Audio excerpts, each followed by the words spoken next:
It's a story all about how my life got turned upside down. You hear me? All good? Yeah, Joe, you're too quiet anyways, dog. Yeah, I turned him up. Yeah, Joe, why are you so fucking quiet, man? I turned him up. All righty, and we are back. Let's get a little brief pause of sound. All right, and we are back. Welcome to the Couch Godz podcast. We are on episode 8, and more to come. We have a whole list, a whole archive of episodes that have yet to be released and will be. They'll be trickled in. You know what I mean? A little splash here, a splash there. Look forward to the new Couch Godz clips that'll be coming out, as well as the shorts. You know, to bring everybody to the space, to the table, hopefully. As well as smash that like and subscribe button. Is something that I've not even experienced yet, but we're getting into it now. Please give us a shout out if you like what we have to hear. Why not hear it when we drop it? Be the first to know. Yeah, leave comments. Whatever you want. Whatever you want. And if you don't like it, don't fucking listen. Yeah, easy as that, right? Easy as that. No problem. So we're going to do it like we always do it. The little old round table. Tonight I have a new co-host. Gone is Dave M. We've got... Forever? Not forever. Hopefully not just forever. for tonight, I think. Just for tonight. Forever, ever? Forever, ever? JFT. JFT. Tonight, sitting in the hot seat, co-pilot of the night, we have Joe V. Give us a little shout out. I'm the co-host here, or? Yeah, you're co-hosting. That's the hot seat. We're all technically co-hosts. We're all co-hosts. Yeah, it's true. It's an illusion. Well, I'm glad to be here. Who are you? What do you do? I'm Joe V. I cut hair and I stay clean. Cut my hair a couple days ago. It looks great. Thank you. Yeah, me too. He's sick. We all got. I need to get one bad. With those Vermillion cuts, bro. Well, I'm glad to see you here, man. No. Come to you for some trim. Yeah, man. Oh, yeah. He's out. He's about. Where can we find you at? You can find me at Pompadour Hair Salon in Hopwood. Okay, do you got a tag? Do you got a social tag? Instagram is Vermilliondollarman. Vermilliondollarman. Like it. We're talking. Love it. We're talking that clean, crispy cut that you can walk into any event and feel special. I feel special. Yeah. Sharp lines. Sharp lines, getting good eyes. Getting faded up. Faded on the cuts. So, without saying much, to my diagonal, Dave S3, everybody. Hello. Yeah, y'all know me. That's it. That's it. You know him. You know him. He's your friendly uncle. He's the guy next door. You know what I mean? He'll come over. He'll bake you some blueberry banana. What is that? Blueberry banana bread. And, man, I'm whatever you guys want me to be. Okay. Are you friendlier than my uncle? My uncle was Pretty damn friendly. friendly and gay, so. I think, yeah, it's funny. We may all have one of those. Oh, Uncle Bad Touch. But often lost, but never forgotten. Nick L. Nick L., recovering addict, athlete. Nicky Knuckles, a.k.a. Nicky Primetime, a.k.a. Nicky Night Nights. And once as Dickless Nicholas, but that was a weird time. I'm now going by self-proclaimed Mr. Sunday Night. Thank you very much. Mr. Sunday Night. That's the only one I like. All of the other bullshit. Way over the top. Yeah, I can't take Nicky NyQuil because Nick Brown has that name officially. I mean, so. Truth be told, first episode that we had the grace of Nick L., I introduced him as Johnny Bravo. And I don't think that was... I don't think Glad that didn't make the cut. It didn't make the cut. I did now. Yeah. That was cut out. I hear that all the time, too. Yeah, that was blocked. Straight blocked. Hard. I could see the expression on his face. I said, not going there. Not going there. That's my buddy. That's my friend. I love that you're going there now, though. Hey, I mean, it's got to come to light. I can take a joke, guys. Yes, what happens in the dark comes to the light, man. I'm just saying, dude. Yeah. Like And then Johnny Bravo. our esteemed guest. You know him. You love him. You know him. Maybe you don't love him. You love him. He's in the back. He's in the corner. He's about to depart some wisdom and prosperity on your ass. We have Jason H. Howdy. Howdy. Mr. Tuesday afternoon. A fantastic time. Fantastic time. Who are you? What do you do? Thanks for having me. I'm a philanthropist. I help crippled kids in third world countries, and I do none of that shit. Okay. But nah, family man, just working to live, doing my thing out here. Running around the world doing my thing. I really don't have an introduction for myself, so that's. I mean, it's an on-the-spot sort of thing. I mean, we kind of got into I've it. been working on mine for a while now. Yeah, apparently. Sounds like I mean, you shit, rehearsed this shit, man. he threw the book at it. Repetitive. That's what it is. Yeah. I'm a former athlete, current lard ass. You know what I'm saying? Like Got you. shit like that. I can relate. Yeah. Well, I have a bunch of nicknames. My wife calls me. I really shouldn't say them again. Okay. It's mean. Got you. I'd let Joe cut my hair, but I don't have any. Solid. That beard line. Solid. Yeah, we can get a beard line. You got a spot open I can. tomorrow? Yeah. Oh, and also news just in. What's that awesome app that we can use to book something? Booksy? It's called Booksy. It's called Booksy, right? We are going to leave in the top right-hand corner of this slide his Booksy link, so everybody can get involved, get a fade, get involved. Hell you know what I yeah. mean? Yeah. We're trying to promote and produce the haircuts of the future, right? Joey V cut my boy's hair a few times.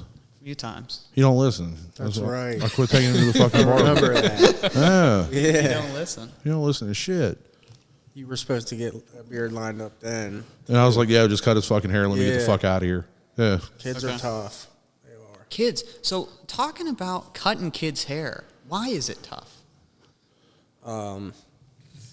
You get shown a picture of this detailed haircut, sharp lines, blurry fade, styled on top, and the kid's moving all over the place.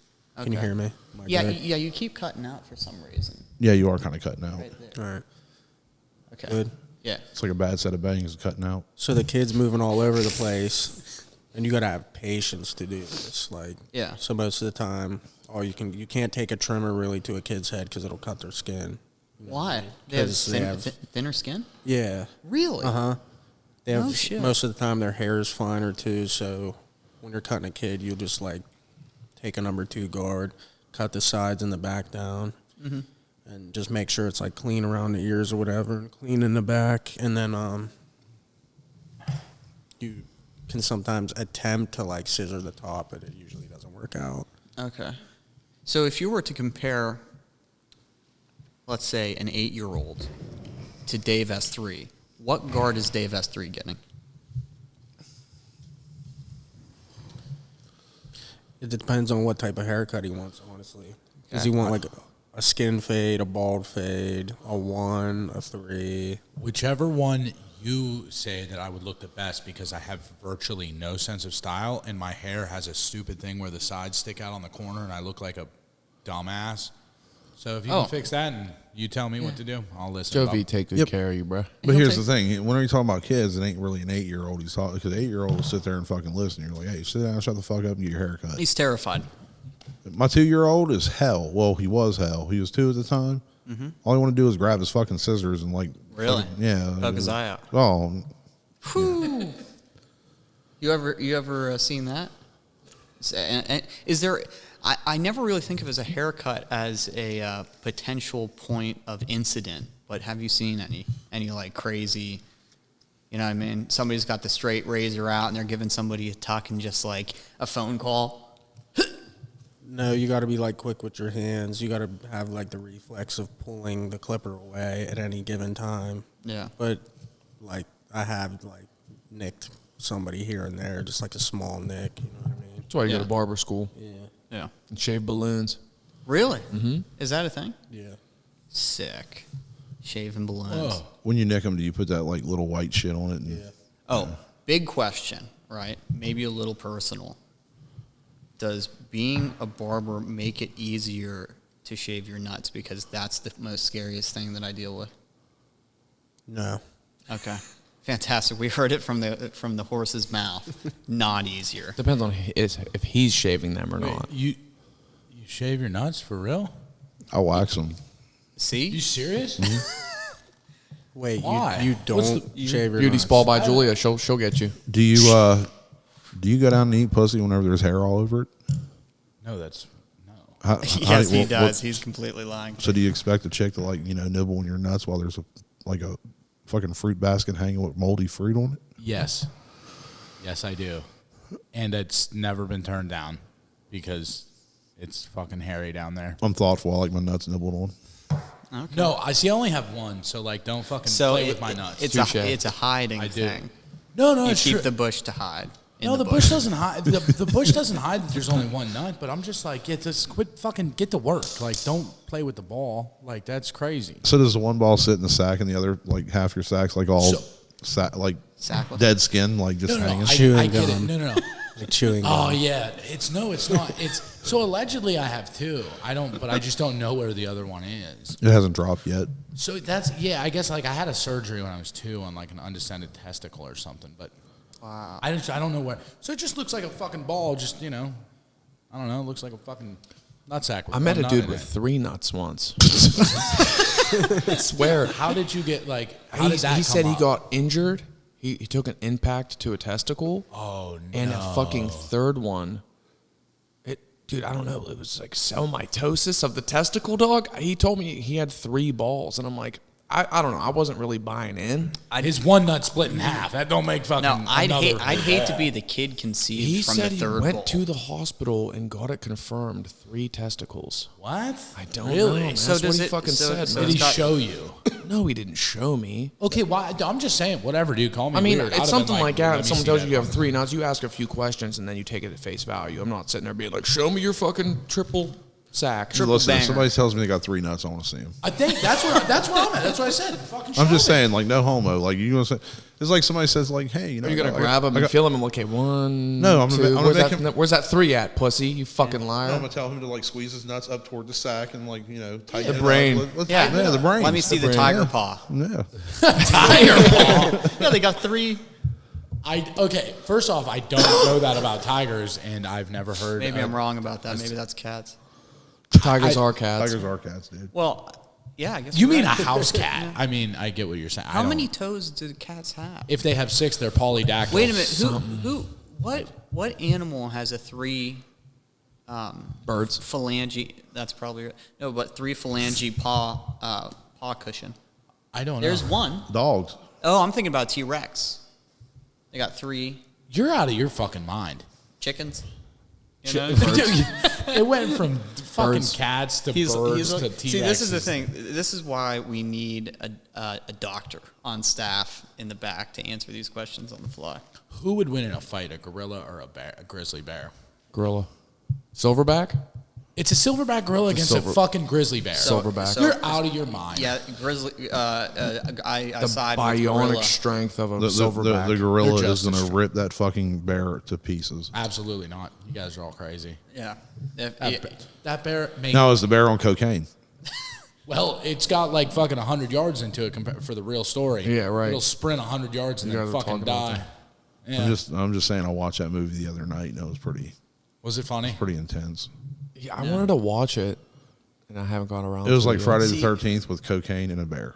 That's a pretty good description. That's Well, so my thing with watching movies, I don't know if I'm just like early on recovery, but there's like a lot of things that like I just won't watch because it's got references or the potentiality. Because I had it was one movie where it was in Alaska and hookers were getting killed.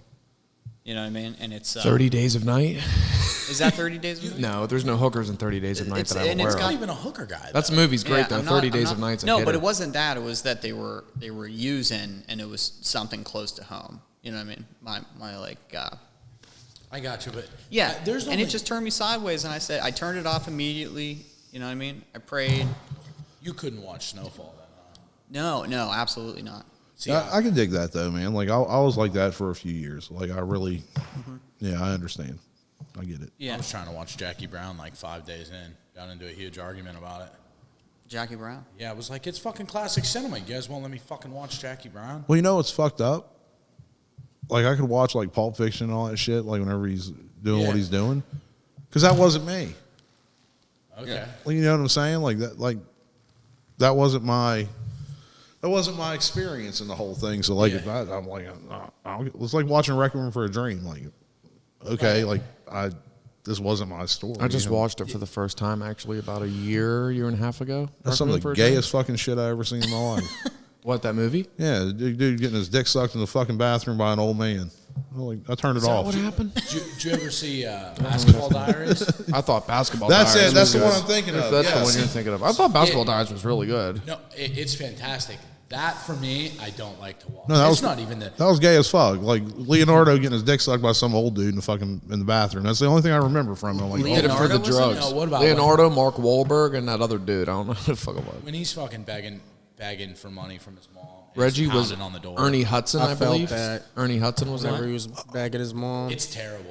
That scene was heavy. That was realistic. That fucks...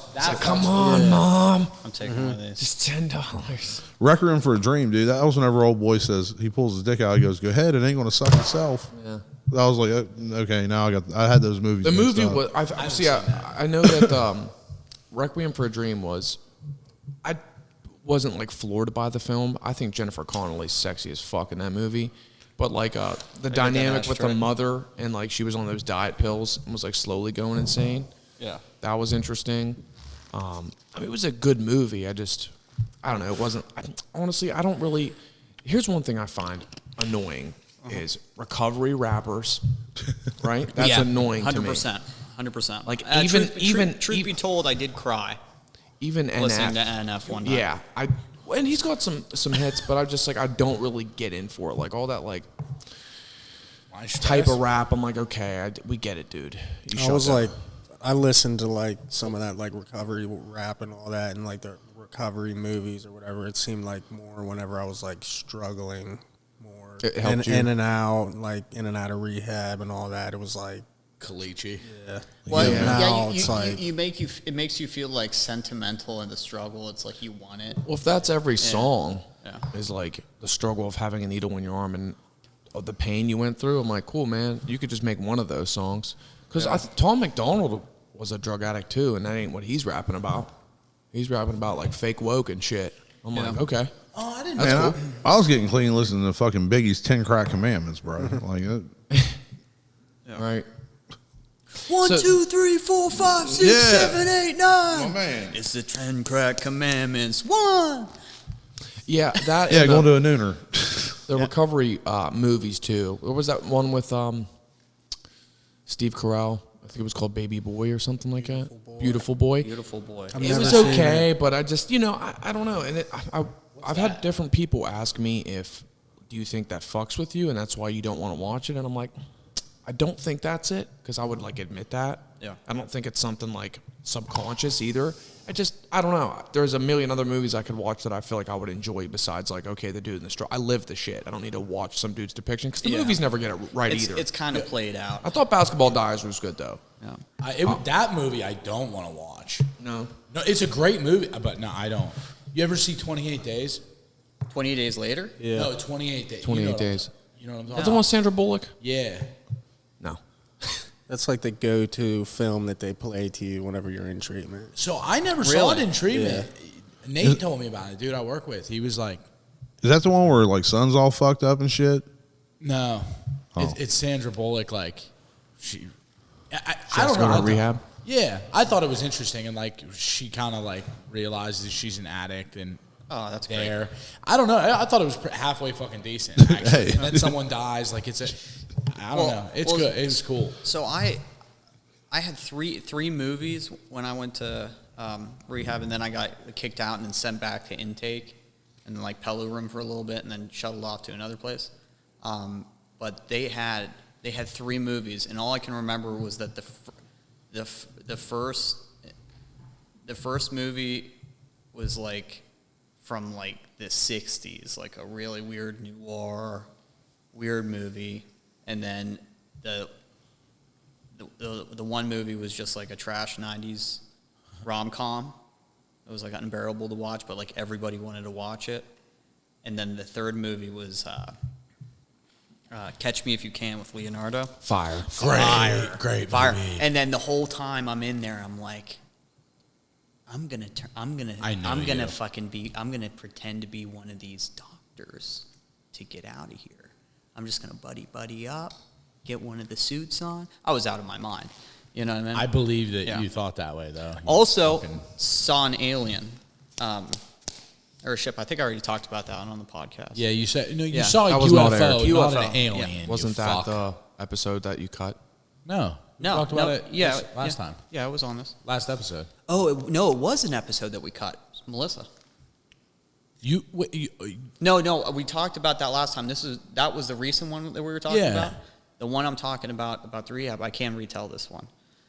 So I'm at this place, and it's called Sierra Tucson, and it's in obviously Tucson, Arizona, right? And if anybody knows, there was this period where there was a bunch like mass scale alien ship or UFO sightings, right, in Tucson and Phoenix, from like Phoenix to Tucson. But I didn't even know about this until I got out and like did research because I was out of my mind. But we ended up crawling up the gutter of so there's like a exercise facility, right, like a gym, sports complex sort of thing. And we figured out that we could climb up. Like we went to go smoke our last cigarette, and then instead of going back to the lodge, we just climbed up the gutter up on top of this thing. And it was me and a bunch of like crazy fuckers. I think one of the dudes was like the son of the Wrigley family or something like that. The Gum? Yeah, Wrigley Gum and Wrigley Field. He was like this place is where like Robert Downey Jr. went to go like get sober or whatever when he was having his freak out moment.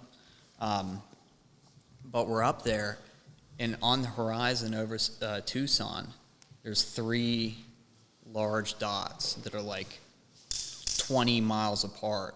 And then we see a 4th one.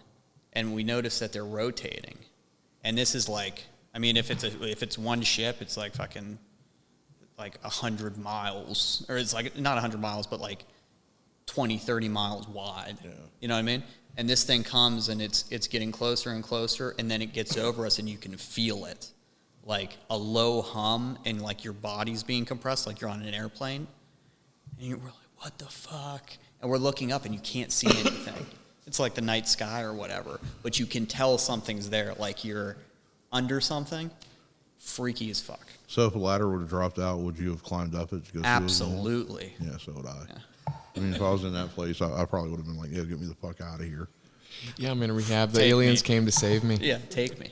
So Touche. I didn't see no aliens, but I was down in Louisiana. This was back in 2007, and I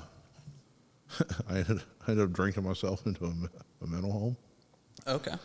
Yeah, so, and they wouldn't let me out, but they didn't realize, like, hey, I was drunk. Like, I ramble and talk whenever I'm drunk. Like, bitch, I'm not crazy. Like, let me the fuck out of here. But Nah. that's what crazy people say. Yeah, I know, right? I didn't realize that at the time. So, I'm not crazy. Yeah. But, so I went on like this, I went on an adventure. And I came home and I cussed my sister out, and she was letting me live with her. And I don't know why the fuck I was cussing her out. I was just cussing her out. Shit happens. Yeah. But so I'm kicked out of my house, and it's like 100 degrees outside. I ain't got nowhere to go. Yeah. All I have is my pickup truck, and it's going to run out of gas soon. So I can't run the air conditioner too long. Yeah. So I get this wise idea that I'm going to go to the hospital and hang out in there for air conditioning.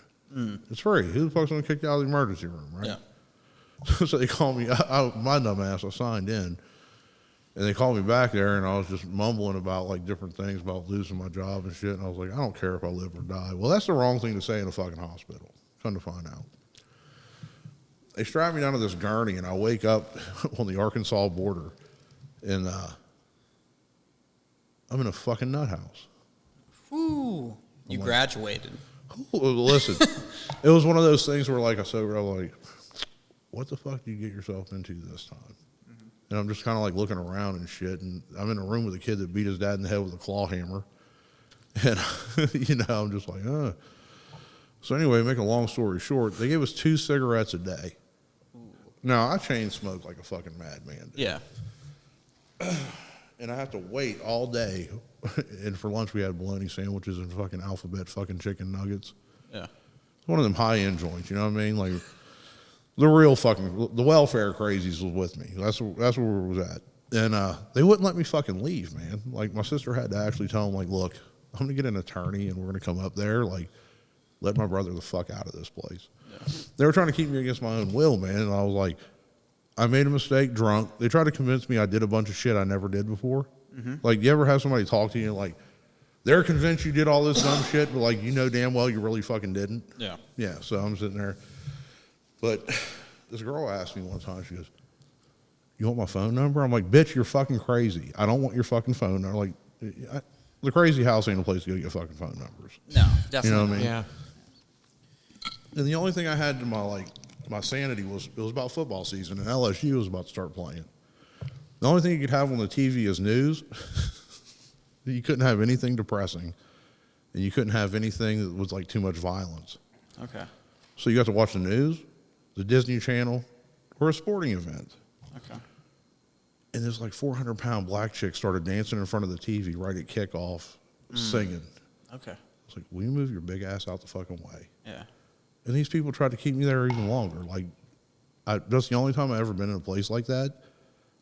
And it weirded me out because, like, is that what they do? Like, they just try to keep you as long as they fucking can? Yeah. Oh, yeah. Against your will? People get trapped in facilities. Never been to a psych ward. I've been to one rehab. I'm very fortunate. I have a very fortunate story. I mean, mental illness is a topic I would have liked to bring on, but I wanted to wait until we had someone who's been through a couple of institutions just to talk about their experience. I know medications is a motherfucker. Wow. I mean, your medication was I drank and wandered into a fucking... and then this black bitch fucked up LSU game, dog. Yeah. So did you hit her? No, I just said move your big ass out front. And they yelled at me telling me I can't talk to people like that. Well, LSU game, motherfucker. And forgive me, I cuss a lot, dude. I work on we don't give a I work on a frac site all day, and this is how we talk, so it's just how it is. I clicked the button, not for children. Okay. Yeah, I know we do have a guy in our group right now that legitimately hears audible voices in his brain and has for the past, 2.5 years. Mm-hmm. And the miracle is the guy's still clean. He just got a year, or is just coming up on a year. He's, right there. Yeah. And I've heard him share about it for a year straight. I still got the voices. And we've met these guys before. You know what I mean? How many crazy people have we met? Legitimately crazy people. I wasn't. No, I wasn't crazy at all. I mean, just denial and full of shit. But not legitimately crazy people. We've met a lot of people with just things that are beyond our capabilities because we're not doctors. You know what I mean? Yeah. This isn't an institution. This is just a community of men trying to help other men get and stay clean. Yeah. And when I hear this guy and what he's going through, I'm like, man, this is legit. Oh, yeah. And he didn't just run away. He actually stuck it out, is clean and sober, and doesn't take medication. And I know, so I go up to him because I'm a kook, and I'm like, hey, man, you ever think that maybe these voices coming from somewhere else? They're not. He's like, and he confirmed some some research that I was getting into some time ago about that the voices for schizophrenics, everyone says that they're manipulations of the brain. You know what I mean? Mm-hmm. But one guy, they've never actually done research on the voices themselves, but one guy did. Mm-hmm. And he worked in psych wards for a long time, and he said that the voices appear to come from beyond the person. Yeah. That they're not actually their own brain. They sound different than their conscience. They sound different than their inner voice. Yeah. That they come from, and they're always negative. They're never, ever positive. Yeah. You know what I mean? If they were delusions, you think some would be crazy, some would be not so crazy. They wouldn't just be constant negative, constant tear down, constant fuck up your entire life, constant stop taking the medication, because this is what the voices always say. Yeah. And this guy confirmed that theory. He was like, yeah, man, they're not my head voice. He's like, they come from somewhere else. And I'm like, I hate to say this, man, but maybe you should go see a spiritual overlord, someone who's right with the spirit of God and just have a conversation with somebody. So he's like, it's so funny you say that because I'm actually scheduled, me and my mom and my sponsor are going to go actually see a pastor who supposedly dealt with something like this before and see what we can do about it. But well, yeah, that's like, Joe, what's your thought on exorcisms? I mean, I've heard that some people say it's like demons, others say it's like aliens. Yeah. I don't know. Do you think like exorcism is real? It could be mental health. It could be. I mean, yeah, I think that like demons can possess your body, probably. Yeah. Wild. And it's tough. I don't think I'm not one of these guys that thinks all mental illness is demonic. You know what I mean? I think there are people with legitimate brain issues for sure. But, you know what I mean? It's just something I found, I tend to believe in the beyond, tend to believe in the spiritual. And, it's tough to watch this guy go through it. You know what I mean? To be clean. And he's got some things back. It's not a battle, but they tell him the same shit, man. Yeah. They tell him to hurt himself, to hurt others. Not so much anymore. They've kind of calmed down, but they just say weird shit, and he just doesn't listen to him. Mm-hmm. I'm like, you're a fucking beast, dude. To be afflicted by that would be a whole. Oh yeah, it's unimaginable. Yeah. So Dave, do you have an inner voice? Yeah, it's just me arguing with my fucking self and wasting energy over the dumbest shit ever. If you could give it a name, what would you name it? Here you go. I would. It would be a waste. Be trash. Something like that's what it is. Yeah. You know? Yeah. It's nothing worthy of talking about. Is how I feel. Yeah. Well, I think. Oh shit! I didn't even see the cigar here. You're welcome. Yeah. Dave, take us down memory road. When Jason was talking, I'm like going through this whole thing right now about whether I was 302'd or not, because I don't know. I don't know if I'm allowed to have a gun or not. Okay. 8 years ago, when my mom was still alive, it was before she's diagnosed with cancer. I don't know. I took a bunch of benzos. I don't know how many I took at this point, but I was already fucked up, and I had a whole bunch more on me, and I had one of my guns, and I cracked one in the chamber, and I was just trying to scare my mom. It's embarrassing, but I was trying to scare my mom, and so I cracked one in the chamber, and I left, and she called the cops. And what I remember was seeing the call. I was with my friend. I don't really remember why, but he picked me up, and he was like, bro, you got to get the fuck out of here. You can't be with me. And he dropped me off on the corner. It was of Canal Street and Lakeview Avenue. Lakeview Avenue was a fucking 30-yard road, and then it turned into Rupert Drive where I lived. And the cop, right when I got out, the cops were down where I used to go shooting, down this long driveway right off a canal. It was someone's driveway, and then you'd go down and take a left into the woods and go between train tracks. And they're pointing guns at me and yelling my name over a megaphone. And I just remember being you're not going to shoot me. And running through this, I had this big plan of how I was going to get away. And I would run through this field that we always used to play football field in by the apartments. And the cops just drove in there, just drove on the field. It was right next to the road. There was nothing preventing it. But I knew I had the pills on me, so I took the rest of them, and I threw the bottle in the fucking Brish tea. I threw them behind these little cove of pine trees, and I started jogging. And the cops pull in, and they just pull their fucking cars in front of me and arrest me. They're he's got a gun, but I was allowed to carry. I had a concealed carry permit. Well, I took the rest of the pills. I don't remember how many were there. Well, I had weed on me, so they arrested me for that. And then I don't really remember much because I had taken so many fucking benzos. And I ended up getting into this huge fight with the people at St. Vincent Hospital. And they ended up fucking with all the security guards. And I used to tell people that I hurt my shoulder from this fight with the security guards. It's not what happened. I got put into a mental, they hit me with a, Thorazine shot or something. And I woke up however fucking long later in Mill Creek Community Hospital, which is the fucking mental hospital in Erie. And I wake up there and I'm like, what the fuck? And it wasn't like that, but they would not let me go. So I'm assuming, based on just that I was 302, but I like don't remember being there or an intake or anything like that. And then about a day and a half, maybe, into it, I had a seizure. That's how I dislocated my shoulder, coming off the benzos. Because I told them, I didn't have a drug problem. I was like, oh, this is a huge misunderstanding. Like, this is, And then I remember waking up, and everybody was yelling my name, and I was in the chair, and the chairs are fucking heavy.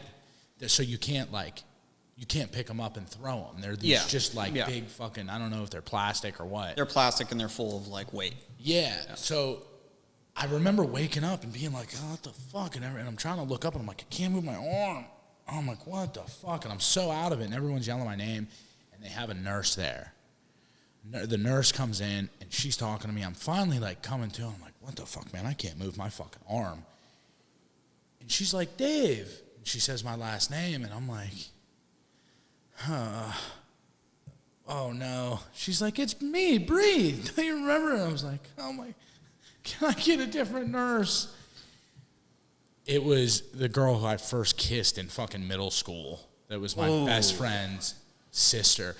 My best friend's girlfriend's sister. We used to always go over to their house. And I was like, oh my God, it's Bree. Can I get a different nurse? Just please. And I'm like crying and just depressed because I'm like, oh my God, this is what it's come to. That embarrassment, you got found out. And it's that blast from the past. Yeah, and dude, she was like, how are you? And I'm fucking psych ward, bitch. How do you think I am? And it's okay. No, whatever. What's wrong with my fucking arm? If I was in, I still want to know what's wrong with your arm. If I was in a fucking mental ward, I would play it off. If I was me, I'd be like, oh yeah, this is crazy.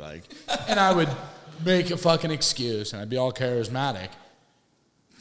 I'm sitting there with a fucking dislocated shoulder. That's what it was. In a psych ward. Yeah, in a psych ward. And when I seized out, I must have seized and hit the fucking chair that doesn't move and knocked my shoulder out.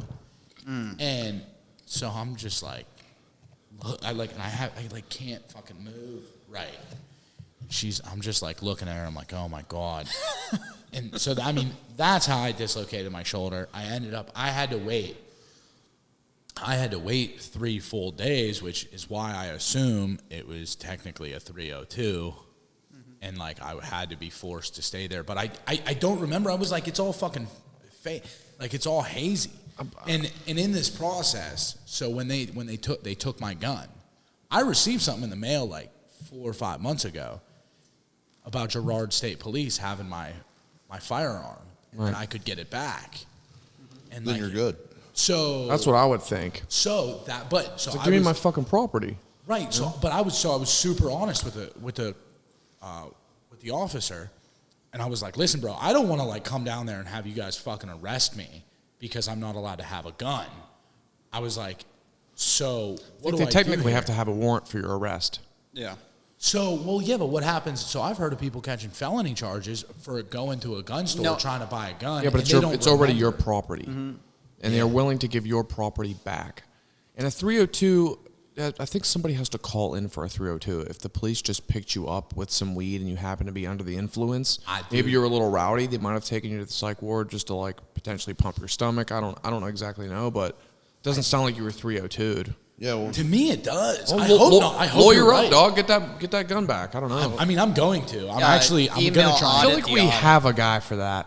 You know what I mean? I was actually just talking to somebody about it. Yeah. Given the story that I just told y'all, I may or may not have a shit ton of artillery.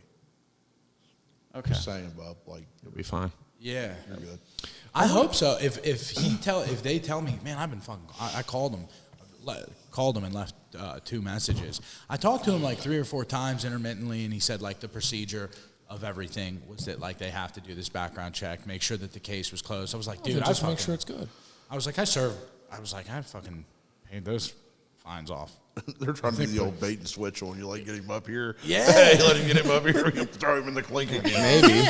That's That's what you think, right? So, no, it's not even like it's some conspiracy to like get me, but I'm worried because I've heard of people who go and try and get a gun and then they like don't remember and they mark something incorrect and it's like they catch a fucking Yeah, I've heard that Big too. case. Yeah. felony. Yeah. Oh, Because yeah. I wanted to get something.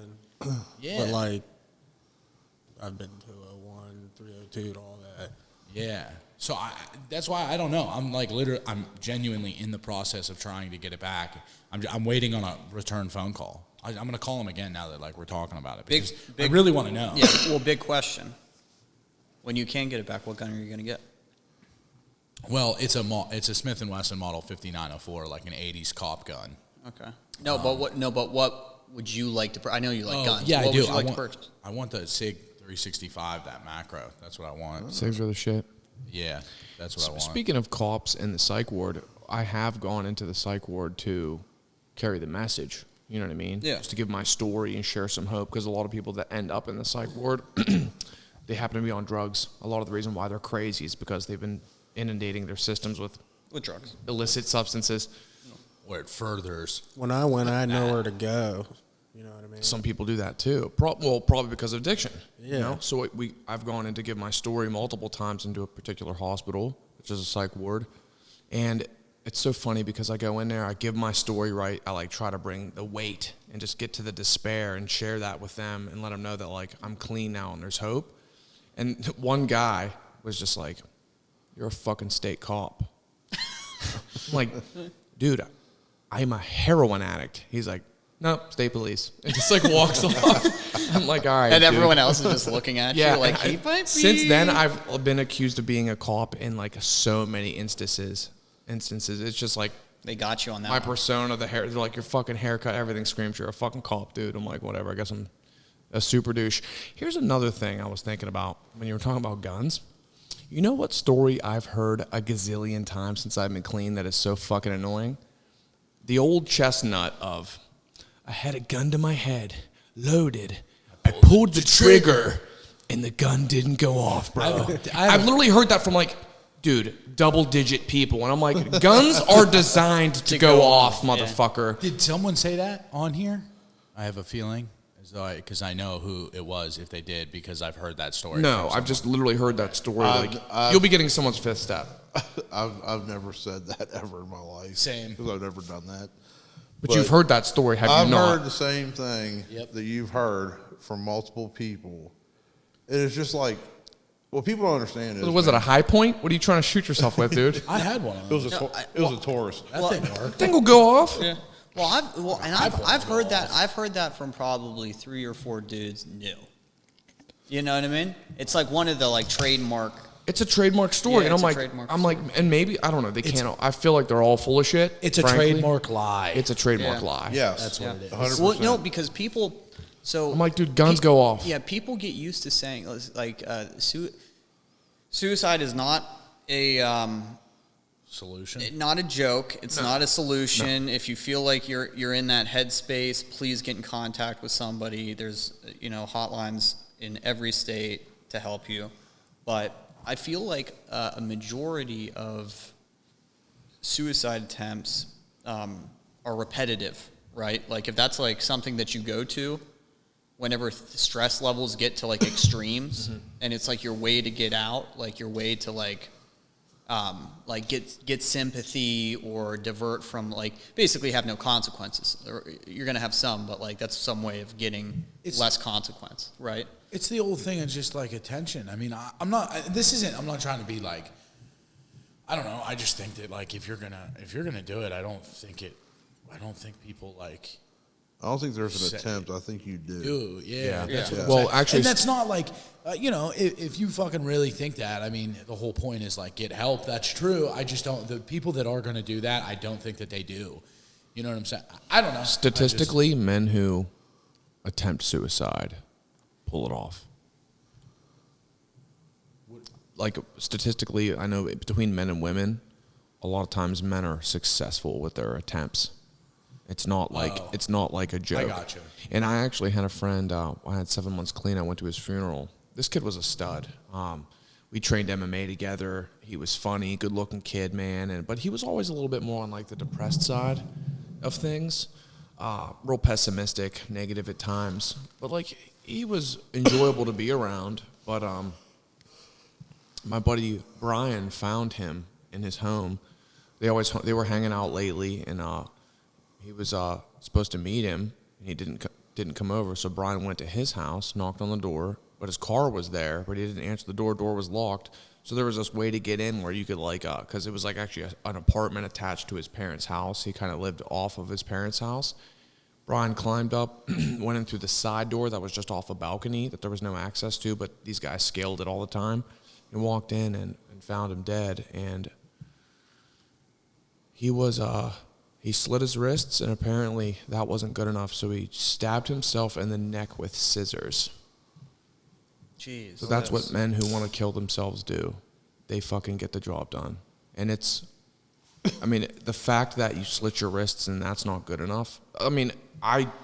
We were all floored by this. It's just a shocking thing. Plus, it's your friend. It's just devastating. And I know a lot of people who have friends who have taken their own life, and it's like the willingness it takes. I've been in some dark places, man, and thought very low of myself, and maybe have thought about it. I've thought about dying.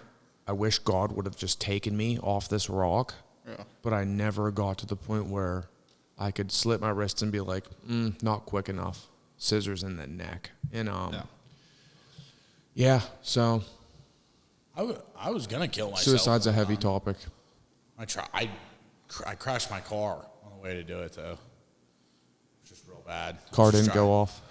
I was just driving. There's higher bridges, dude. There's higher bridges. I crashed by accident. I was just like on no fucking sleep, and I was like on my way home, and I just understeered and fucking over a curb and over a big ass embankment. I remember having that thought. I remember having that thought driving though, being like, I wish I could just turn it on coming traffic. You know what I mean? You're on the highway, zoop, zoop, zoop, and you're like, all it takes is whoop, bam, it's over. It's the call of the void. I feel like that when the Jonas Brothers come on the radio. Oh. I just want to pull my shit in front of The call of what? The call of the void. What's the call of the void? Why do you start standing on top of a tall building looking down? If you're driving and you see a semi-truck coming in the opposite lane, you ever have those thoughts? Yeah. I'm just doing it. It's like jump.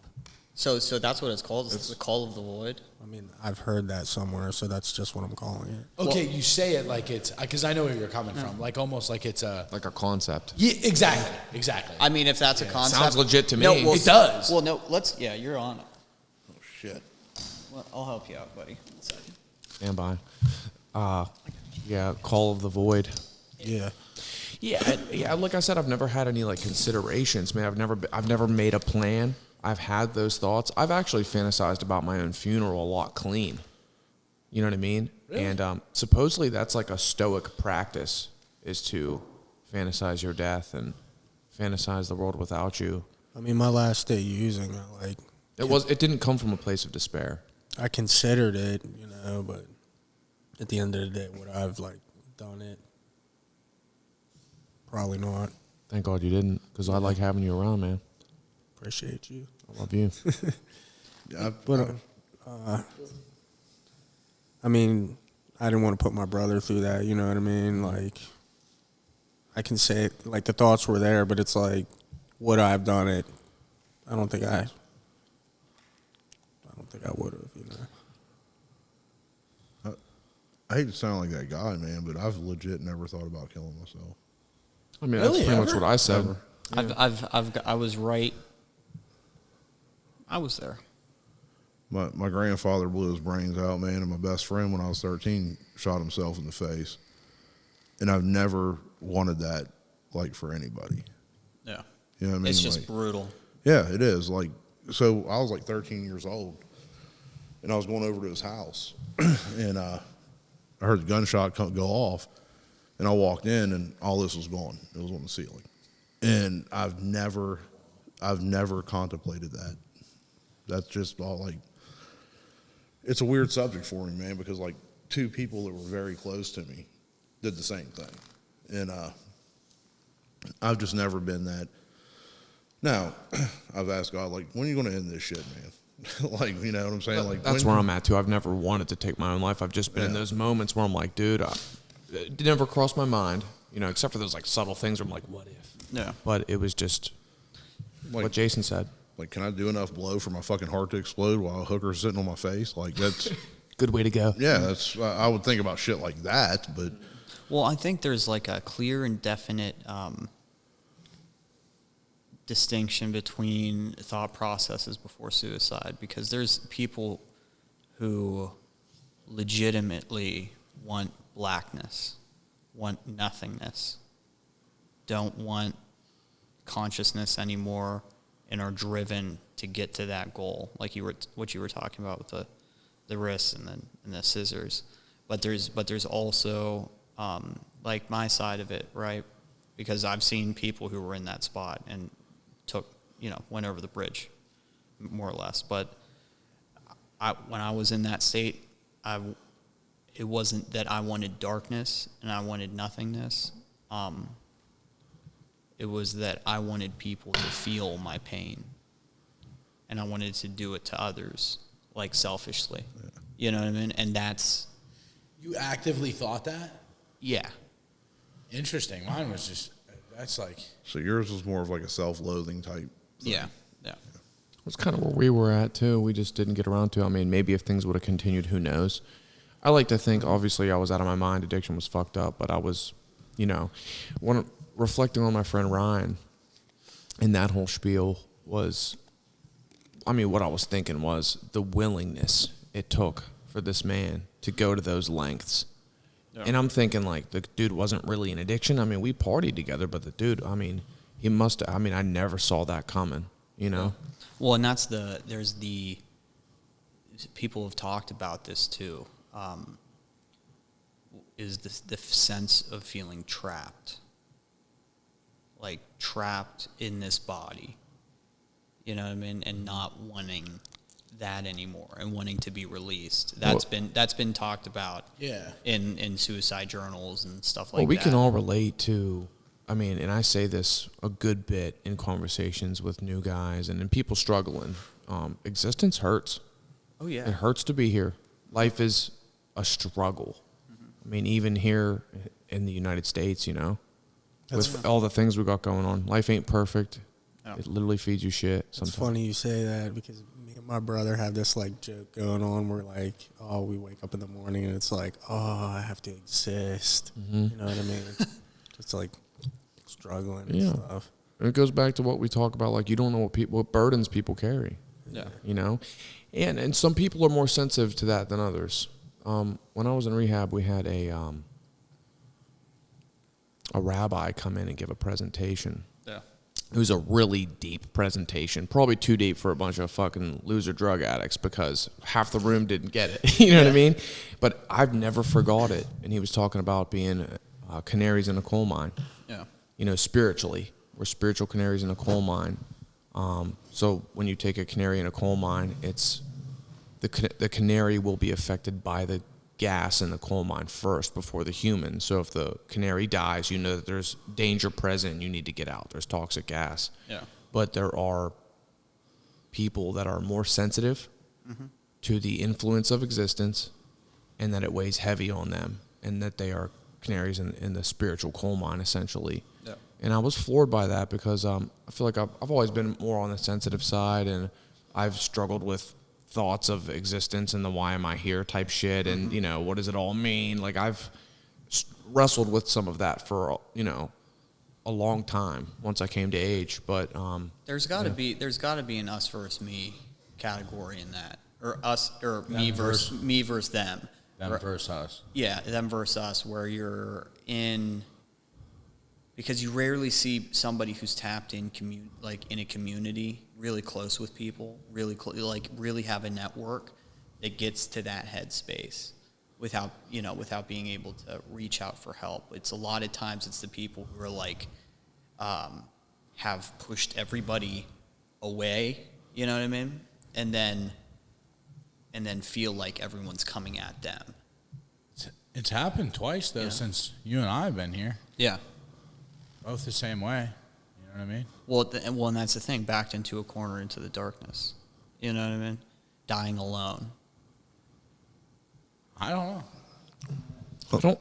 Go ahead, Jason. A lot of that's getting the help to change your mindset on that, though. Yeah. Like, I mean, if you've been around for a while and you still like everything's dark, everything like there's something fucking wrong, and you need to find outside help for an inside issue, man. Like, I've witnessed that too many times around here. That, like, if you walk through life thinking everything's fucking drab and fucking dark and terrible, like, that's going to be your fucking outlook no matter what. Yeah. Like I said, I've never gotten to the point, what we was talking about earlier, man, like, I've never thought about it. I've never really, it's never been an option. Yeah. But even being homeless and, like, you know, starting my journey toward this, I didn't try to think and like navigate my way around fucking everything so fucking deep. Yeah. You know what I mean? Like, It was more reactionary. I'm here and I'm breathing. Yeah. Okay. I'm good. Okay. There's I don't know. Like, I just, Well, have you guys ever? Because I experienced this like at depth. Is like you talked about I'm here and I'm breathing. Have you ever gotten to the point where you lost control, like consciously, and it terrified you in a way? Clean? Either. Yeah, either. Like where you're just not emotionally losing control or anything, but just consciously, where you're like, you did something and you don't know, like you didn't do it. Autopilot. Yeah, like an autopilot, like some certain things. Like when I went through this phase where I was taking like a lot of psychedelics, you know what I mean? I was trying to find like the deeper meaning of life and that sort of thing. And at one point, I always loved those experiences. Like I loved like letting go and going into a dream world and all that sort of stuff. I really enjoyed it. And I felt like it broadened my mind, right? I believed that at the time. And I had one moment where I literally just had lost my hands were off the steering wheel completely to my own consciousness. Something else was driving my body and doing shit. I was like in the background, you know, and that terrified me. And I'll never forget this. It terrified me to such a degree that I never picked up psychedelics again. And it was just the weirdest feeling. Or knowing it was happening. Have you ever seen Get Out? Yes. Great film. Yeah, where they get sent to the upside. It's like the upside down. The sunken place. The sunken place. Yeah. That. Right. Like that happened to me, and I was like, I was in the sunken place, watching myself do things, and there was other people in the room who confirmed I was doing things, but You weren't there. I was there. I could see myself, but I was beat back. I've been close. I've taken different substances where I felt like I was, and it's so weird that when I watch Get Out and I watch that scene, that's probably my favorite scene in the entire film, just because of the vibe of the instance when it happens, because there is something so familiar about the way they portray it. Yeah. And I have taken some substances and sank literally into the chair I was sitting in, and I felt reality.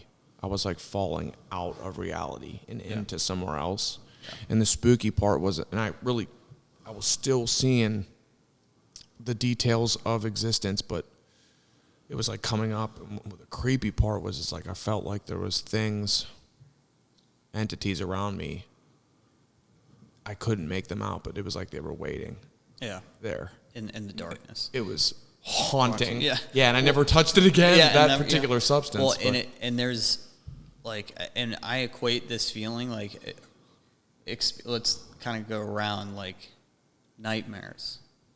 Everybody has like a significant nightmare that they've had, and they remember, and they're terrified to have it again, the same nightmare, because like for some reason I've had a reoccurring nightmare since I was a child. And it happens every, you know what I mean, blue moon, like once every 3 or 4 years. Bert's here. And it's the feeling that I get from this nightmare is so terrifying and strange and foreign that it fucks my psyche up significantly. Like when I wake up, I can't believe like I made it through it, and I'm on a Lego, you know, like the green dimple Lego boards, right? And there's like a little Lego house, and I'm inside the Lego house, and a hole opens up on the surface of the thing, and it starts sucking in everything. And it's not sucking in the pieces. It's like sucking in the mass of my being into this hole. And my being, it's everything. It's like my mom comes and like all this stuff, like all of my memories, it's like I'm being purged of my data through this hole. And when I go completely into the hole, I get condensed into like a micro organism thing where I feel like my consciousness is in my fingers, and it's the strangest fucking mindfuck thing. I've had dreams similar to that. Yeah. Not lately, but like whenever I was younger. Yeah, when I was young. I mean, I could relate a little bit, but when you're telling that story, it's like I remember like dreams where it was like my bed was as big as this floor, and I was like the size of a Tic Tac or something. Yeah. You know what I mean? And it felt like weird. You felt like a part of your like in like you were in your phalanges or something. Like yeah. And it's mind fuckery. I don't know if anybody else has had that, but I've never had a reoccurring dream. The only thing, like mine aren't like profound or fucking deep. It was just the only dreams that I've ever had that were like even remotely reoccurring was seeing my dad, and I would see my dad like out one of the windows, and I could never get to him in time, or like I would never be able to talk to him and like see him, like get close to him or like talk to him. I would never talk to him, but like I had one when it was at my school, and my high school was like, it was a small high school for as many people were there, and like when we left, it was fucking 200 kids in a small thing, and I was like, I could see my dad over by the buses. And then, like, I lose sight of him by all the people, and I rush over there, and I get there, and he's not there. Like, that's the only thing, like, I never had. And it was never the same thing. It wasn't a school. Like, I got trapped in this building, and I couldn't get out, but I could see him out the window. And, you know, I saw him at my house, and by the time, like, I got out the front door and was there, he wasn't there anymore. Yeah. I don't know. That was the only. I've never had dreams like that with my mom. She's gone, too. I never had dreams like that about my mom. But only my dad. Wow. Yeah. I remember pretty much all of my dreams in detail, but I don't think Carl Jung was really into like dream analysis, and I know some people are really into that. They're like, well, what do dreams mean? And I'm like, dog, I was literally, I'm not going to share that, but I mean, I have some dreams that make no fucking sense. Yeah. I honestly think there's just some shit snapping off while I'm asleep. I don't think there's like any meaning. I think it's my subconscious on autopilot. Yeah. It's on autoplay. Nick, did you ever hear about the correlation between like if you smoke weed all the time and you would stop, you would have like vivid dreams? Well, when I got clean, because when you take opiates, I know that your REM, your REM sleep, your REM cycle is disrupted because you're not really sleeping. You're just in that like zonked out euphoria. You're not actually achieving REM, so you're actually getting more and more and more exhausted because you're not actually sleeping, which makes you more strung out. When I got clean, I mean, those dreams were thick. And it was like I couldn't get up in the morning. Like, motherfuckers were like, you got to be up at 7 tomorrow. And, some people actually don't sleep, but I had detoxed before I tried to detox before I came for a couple nights to get those sleepless nights out of the way. But those first couple of weeks were strange. I mean, I was just deep into into the dreams and shit. But honestly, I don't put much weight behind my dreams. I just don't think of it that way. I just don't think they have anything meaningful. I've never had like a prediction or. I've had several. I agree. I've had several predictions in my dreams that came true later on. Jason? I don't remember a lot of my dreams. There's a lot of people like that. I don't. Now, figure this one out for me because I've actually shared this before. Every fucking dream that I have that I remember, Freddy Krueger's there. Really? Trippy. But it's not like he's trying to kill me. Like we're hanging out and like going to baseball games and shit. Like it's your boy. Yes. Well, here's the thing. Like whenever I was a kid, I was deathly afraid of this motherfucker, man. Like literally, I'd bathe with the fucking door open, and I slept with my mom till I was like 10 years old. Because of Freddy. Yes. Like I saw that shit when I was like 5 years old, and it completely fucking terrified The shit out Crypt of me. Keeper was that for me. You know, I dreamt about the Crypt Keeper my entire fucking young Jeepers life. Creepers. Horror movies were my escape as a kid. but I mean, I liked watching horror movies and shit. But like, I don't think a 5-year-old needs to be watching Freddy Krueger fucking tear the shit out of somebody. Yeah, you know I was what mean? watching Like, some shit when I was young. Yeah, but like I had older sisters, and you know what I'm saying. Your mom's like, "Don't go watch that with them," And you did. and I did. But no, man, like I don't remember dreams. I don't. I just. But like, it's funny because the whole Freddy Krueger thing, like, it's a reoccurring thing. Like, we'll pop up at the mall together and shit, and like, you know, going to like fucking Foot Locker. Me and Freddie's just hanging out, like It's like one of those reels on Instagram. It's just like you and Freddie chilling, being boys. So, in my most recent one, it was probably about 8 years ago, man, and Mike P was in it, and me and Freddie were doing blow off the back of a fucking toilet, and Mike comes in, and Freddie goes, "Get out of here, you fucking mooch," and shuts the door and shit in his face, and I'm like, Thanks, Freddie. yeah, I was like, but no, like I remember shit like that, and the only other one that like I can even recall.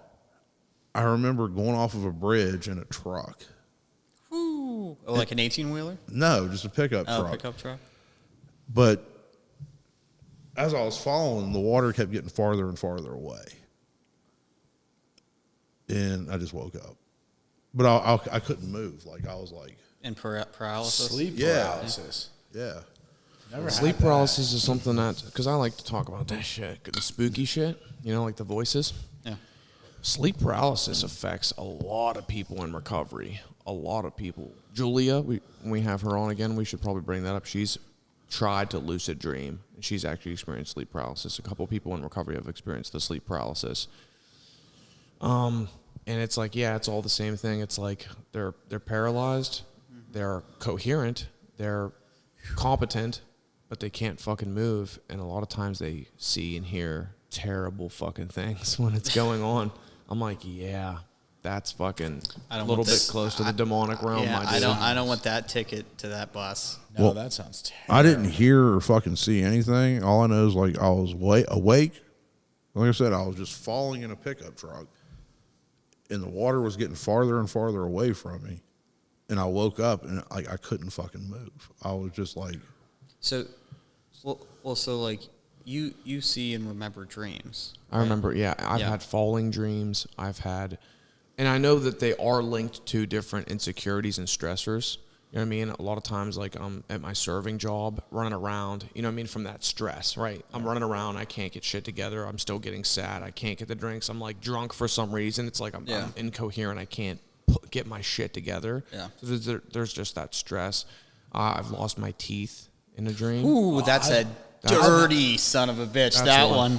Your teeth are just crumbling. Crumbling, out. falling into your mouth. You're chewing on them. Yep. I've also like lost my hair in my dream. 'Cause I used to, when I was in middle school, I had like hair down to my shoulders. It was like a thing that all the wrestlers were doing. We all had just hair down to our shoulders. We were just like hippie monsters. And like I've had dreams where I've had long hair again, And I've also had dreams where like I lost my hair. So like those are like those insecurities, things that you know what I mean? Like there's no bigger fucking thing to like lose your teeth, right? That's like a huge fucking insecurity. So I know that's like a thing.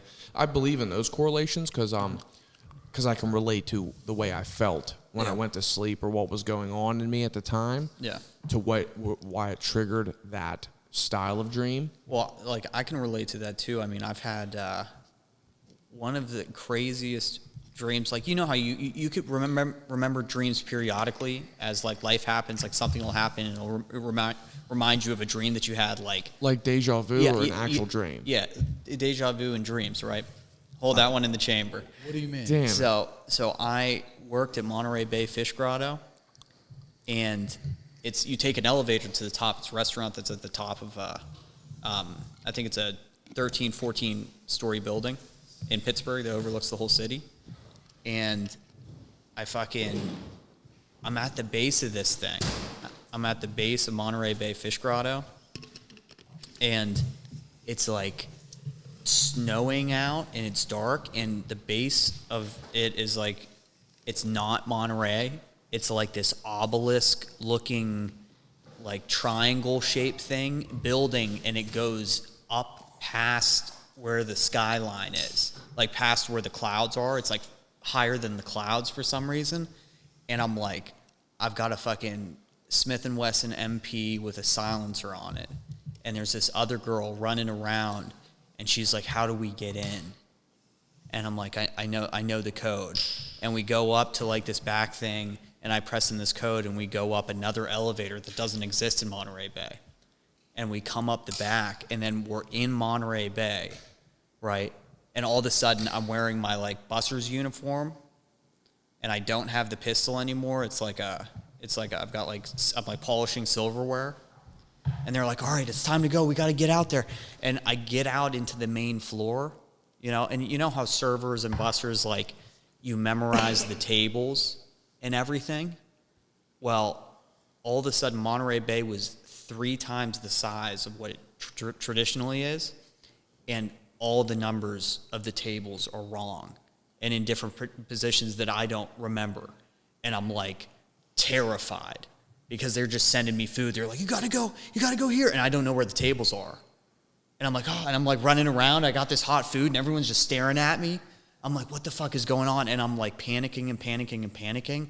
And then all of a sudden, the fucking building, you just hear, and it just goes, and it just starts, it wavers like this, and everyone's like, and I'm like, what the fuck? And then it just starts going, and everyone's screaming, and I'm looking, and as it goes like this, I can see the point of Pittsburgh, and we're just going straight for it. And then like the concussion blasts and just black, and I wake up. Terrifying. Fucking most terrifying thing. Like that's a server stress dream with a fall dream. With a fall dream, bro. In a building. What were you gonna say about? Did you have a deja vu Well, or something? I'll be doing something, and it'll be like, I remember doing this already. Yeah. And I'll often wonder, like, did I dream this? Yeah. You know what I'm saying? Like, I don't know what that is. That happens all the time. Yeah, that happens all the time. Like across people. They Yes. feel that. Yeah, you're like. That's what I was. Yeah. That's what I was saying. You can't identify it. Yeah. You're like. No, but that's what I was when I was saying. The glitch in the matrix. Yeah. When I said, you were like, oh, I don't think the dreams mean anything. Right. And I was like, no. Well, I don't think they have like a deeper meaning. No, like, but I was like, no, I've actually been in a dream, remembered a dream to such a degree, and then that exact point, motion, person, like I was in Giant Eagle, right? This is in the dream and in reality. I'm in Giant Eagle. I come around the corner, something hits my shoulder, and I dropped. I had a grocery list, you know what I mean, that I was going off of, and I dropped the grocery list. I go down to get it, and I pick it up, and my buddy's coming with a cart that I didn't come in with. And I look, I'm like, hey, what's up, dude? And I'm like, oh, what are you doing here? And blah, blah, blah. And I shake his hand, but whenever I shake his hand, like, he does a weird thing with his fingers where we don't really connect. And like that exact moment happened exactly 4 days later after the dream of it happening. Tripped you out. Like exactly. That brings me to something. You got something? Go ahead. Yeah, Jay. but like I said, I don't remember dreams. Yeah. Right. But I'll vividly remember, like, once like that shit happens, like, wait a minute, that's part of something that I've already been a part of. Right. It's already happened. Yeah, like, Yeah. wow, this is weird. Yeah. 'Cause You double take it because That's you're deja like, vu. It happens pretty regularly throughout the year. Right. You know what I'm saying? 6 Like, times a year, every no, couple months. Yeah, every couple months. You know, something. It'll come, and I will have dreamt it Well, it sucks because you can't put your finger on because it. I don't remember my dreams. So Right. do you think because I don't feel like that. I don't ever think, like, in those moments, which I haven't had for a long time, when you say it's consistent, I haven't felt like that in a long time. I never thought. It's like the eye squiggly phenomenon. What do you mean? I have eye squigglies because I can't see anything on my right eye. It's all fucked up. If you're like so. looking up, when I was young, I used to look up at the clouds and I would get these tracers and I kept following the eye squiggly. Never, you know what I mean? Family Guy referenced it on an episode. I'm like, wow, I've never heard anyone reference that mainstream. the eye squiggly. The eye squiggly, it's like there and you're like, keep tracking it back and forth, but I've even followed them right across my vision. It's like, what the fuck? You are get them these in swimming eyes- pools. I just have floaters. If you open your eyes, like in a swimming pool, and you sit there with your eyes open like that, you'll get the eye squigglies too. Yeah. Strange. I get them in my right eye. What I wanted to bring up was the law of attraction. You ever heard of it? Yes, Do you think it's bullshit or do you think there's some truth to that? I'm totally attracted to you right now. All right. Solid. What about Play your this? cards right, baby. You don't know. Uh-huh. And I've talked to you about this before, Nick. The synchronized numbers. Do you see them? Yeah. No. 100%. You don't see them. I see them all the time. When you say synchronized numbers, not like a date, but like numbers. Oh, there's like angel numbers? I've heard No, of angel no, numbers. no, like 142, 13, 47. Mine's like 11, 11, 5, 5, 5, 2, 2, 2, 3, 3, 3, all day, every day, all the time. And I've talked to Nick about this to Yeah, the we've point talked. where, You and I have talked about some shit. Boy. yeah, I was like, am I going crazy? Like, Yes, what is this? You are. So really, Absolutely. so Yeah. you get reoccurring. All day. So you get so look, that's funny. I don't get like the 1-1 or the 5-5. I get like these like exact numbers. It's like 142, 147. What is it? Like 13 is a big one. Like, and these numbers pop up. Like, it's just like I'll be like just doing something. I'll just like look over at a glance, and it'll fucking, you know what I mean, present itself, or like TV, or you know what I mean, and it'll just be the same, not the same 8 numbers. You know what I mean? I've seen. So what do you think about the law of attraction, though? Well, you think it comes true. It's like Grand Theft Auto. Oh, no. Law of attraction is basically about like manifestation, visualizing something, influencing it, and it playing a part. I mean, I've had some spooky things happen, nothing prevalent. I mean, I didn't hit the fucking lottery, but like I've had some things that I've thought intensely about, and they just walked right into my life to a Yeah. spooky degree. Freaked me out. No, it's not. What in life, in anything, whatever you focus on, you're going to bring to your life, man. I'm going to tell you something. Since I've been clean, Get close to the mic.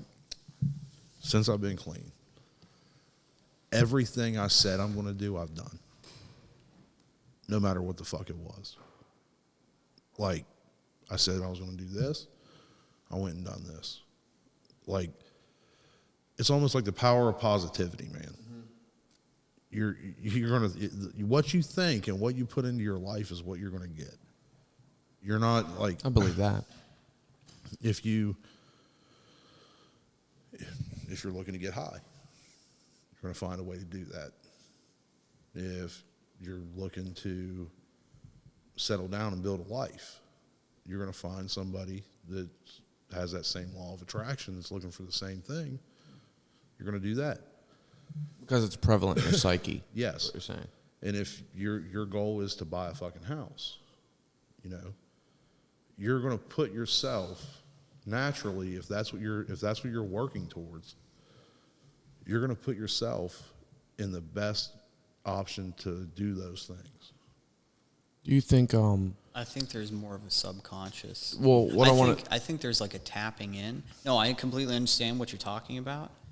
I have like a really weird experience with this, right? You always do. Well, hold on. Do you think like meditations in the morning, visualizing, seeing what you want, getting in touch with what you actually want? No, I think getting Will up help you? and going getting it is like. Well, do you think that's like part of that though? You're like, okay, what's the goal? The goal at hand is said thing.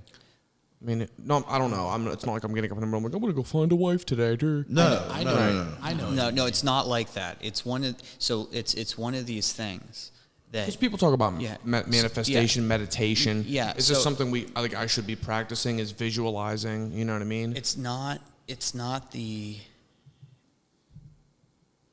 harder you try, the more it doesn't become. It eludes you. It eludes you, right?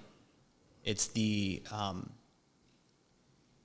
having a steady mindset towards it, right?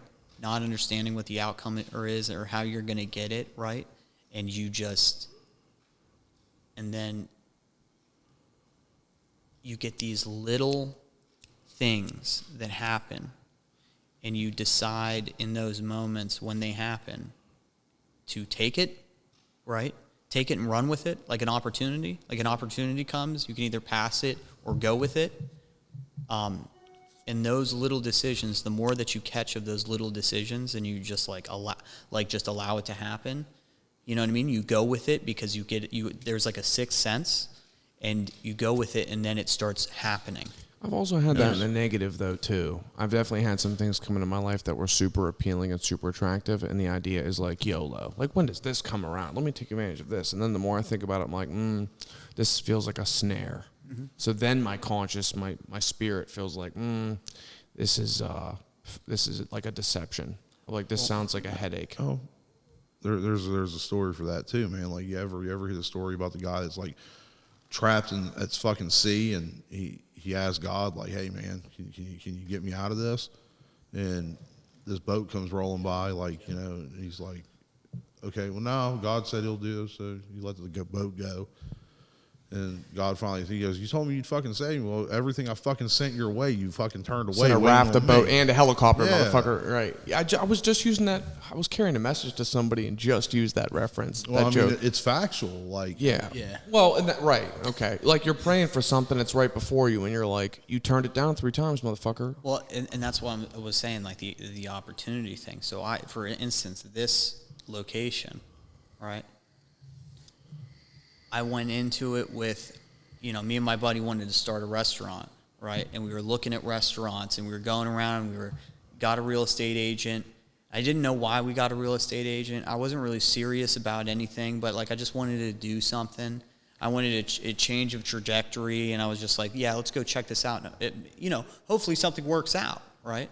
And we went and checked the place, and was like going under. And the more research I did, I looked at like how much money it was going to cost to like actually start a restaurant and all the things. And it became like harder and harder and harder, and it was like not going to happen, right? And things just weren't going to line up, and it was harder. And I was just like, oh, well, I just got to stop. And the whole time, right, I would drive around that corner, and I would pass this place, and I would see the sign for sale. And I'd be like, oh. And I never put any weight into it. It was never a possibility. But I kept passing it. And then one day, all of a sudden, I was out there, and I came around this corner. I was on my skateboard to go up to this pizza place. I'm going by, and I'm just standing there looking at this place.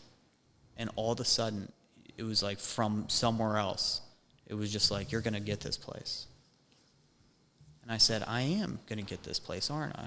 It was like a weird like confirmation. And then I just took one step. Like because the real estate agent was already there, and like all the things had fallen into line in my life. Like the money was there, the real estate agent was there, the drive was there. You know what I mean? The potential was there. It wasn't a huge property. It just needed a little things. And I was like, okay, like I said, you know what I mean, let's go for this. And I went through the process and it was like, boom, happened. Which, like, never happens. And then, like, got the place, windstorm, it needed a roof, new roof, insurance, paid for, happened. Like, all this stuff is like, happen. We were going to start doing bands in this place, right? And I had a bunch of money, you know what I mean, to put into my house that I'm renovating. And then something happened where it was just like, you should start a podcast. And I said, instead of finishing my house, right, and because I want my girl to move in, instead of doing that, I was just like, fuck it, I'll do it. And it's just like, happen. And it's just like building. And it's like all from one little moment where I said, because I really wanted to start a restaurant, and this could never be a restaurant, but it was something about the place. It was the spot, and it was the opportunity, and it was the decision, and it just kept grabbing. You know what I mean? And it's equity. Yeah, and it's equity. I have a similar experience with like my barbering journey, like kind of the law of attraction stuff. Like I was so determined to like, you know, get my barber's license and like stay clean and like change my life. And I got clean during the COVID shutdown and all that, and like I was cutting hair in like kitchens and stuff, and like like you were saying, all these things just started to fall in line. I remember I took my driver's permit and like prayed beforehand and like passed, and then like went to go take my driving test, hit the cones, and I was like, oh, I'm not getting my license. And the instructor was like, go inside and get your license, and it was like, all right, things are starting to line up here. And like I said, I was cutting hair during like COVID and all that, and you know, one of the guys I was cutting, they had just opened up this like barber school in Uniontown that I went to, and he gave me a pamphlet for that. And like I remember whenever I completed barber school, and then I went to go take my first test, and I mean, I studied and all that during school, but like I always struggled with school and all that, but like I was so determined to like do this, like my mind was on it, and I wanted to go take the first test in West Virginia, and I remember praying beforehand, and it was like pass. Yeah. Went to Pittsburgh. I was doing the haircut in front of the instructors and all that. I was getting hair all over the place. Passed, you know what I mean? And like I just had like this vision beforehand of like what I wanted my life to be and all that. Yeah. And like it turned out that way. But I've had doubts, you know what I mean? Mm-hmm. I still doubt myself, like, is this the path? Like, where am I going with it? You're here now. Yeah. You know what I mean? You do well, man. I mean, everybody, all of our crew come to you, bro. You know what I mean? I remember when you first started at the Pompadour, and I remember you being like, I don't know, man, I wanted my own shop. I'm like, dog, that shit don't just show up. You know what I mean? Yeah. But I think maybe because things were so smooth, you know what I mean? You thought you were just going to take off. I'm like, man, this is a good place. It's man-owned. You know what I mean? It's a clean place. The conversation we have there is good. Everyone's really open. I know everybody that works there, too, just so happens, from the gym and being in town for so long. That's a great vibe for you, I think. I was a little delusional whenever I was in barber school, which I think... Well, you're probably so hopeful, right? Yeah. And excited, and then you get out, and you're like, oh, I just got to go here every day and work? You think, like, you're going to get out and, like, you're going to, like, blow up on Instagram. Like, everybody's going to see your haircuts and, like, you're going to be making all this huge money. And then you're brand building. You're building a brand. Well, you have to build up. Well, no, and you can never negate the lessons to be learned that haven't been learned and are only learned through struggle.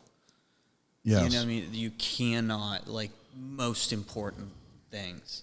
I found that, you know, I started my business, 2 years ago, and every low point and every struggle and heartache and sleepless night and everything meant something, and it was so important to learn.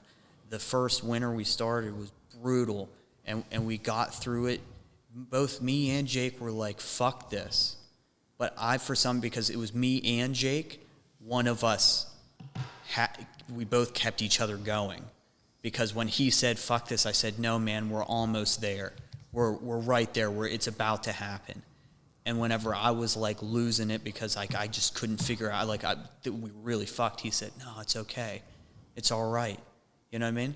And then we got there and we got really big and we both kept each other in check, where it was like we started making this money and we started questioning each other.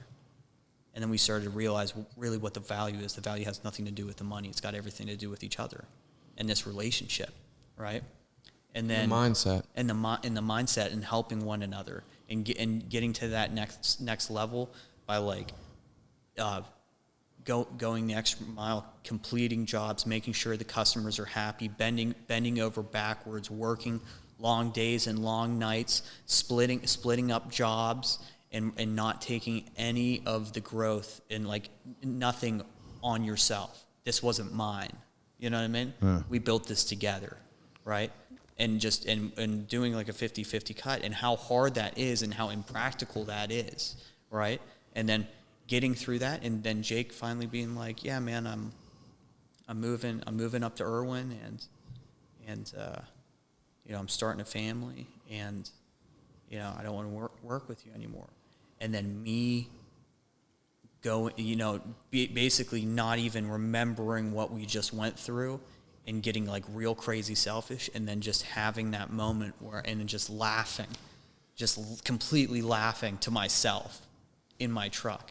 I'm like, you stupid fuck. You know what I mean? This is what it's about. It's about growth. It's about the moving on. We're both going to move on. Life's going to grow and things are going to happen, and it's okay. Take no offense to it. He's doing exactly what he's supposed to be doing, and you're doing exactly what you're supposed to be doing, and no one got hurt, and we're still friends.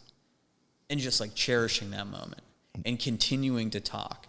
And no fallout, and you know, nothing like that. And like that's good, because I mean, a lot of people would feel abandoned in that situation. Oh no! I was just putting myself in your shoes during the store. I'm like, you're gonna back on me, motherfucker. We're partners. We started this together. Where the fuck are you going? Yeah, we're starting. But the first thing that came was like, well, I did this. I brought in this job, and I did this, and I'm calculating the money and the differences. And while the whole time this was happening, I never did that. I never was tallying up the differences and all that sort of stuff and the pushback. You know what I mean? I just enjoyed it. I enjoyed the experience, and the experience was great, and it was golden, and there was tough times, and we were there for each other.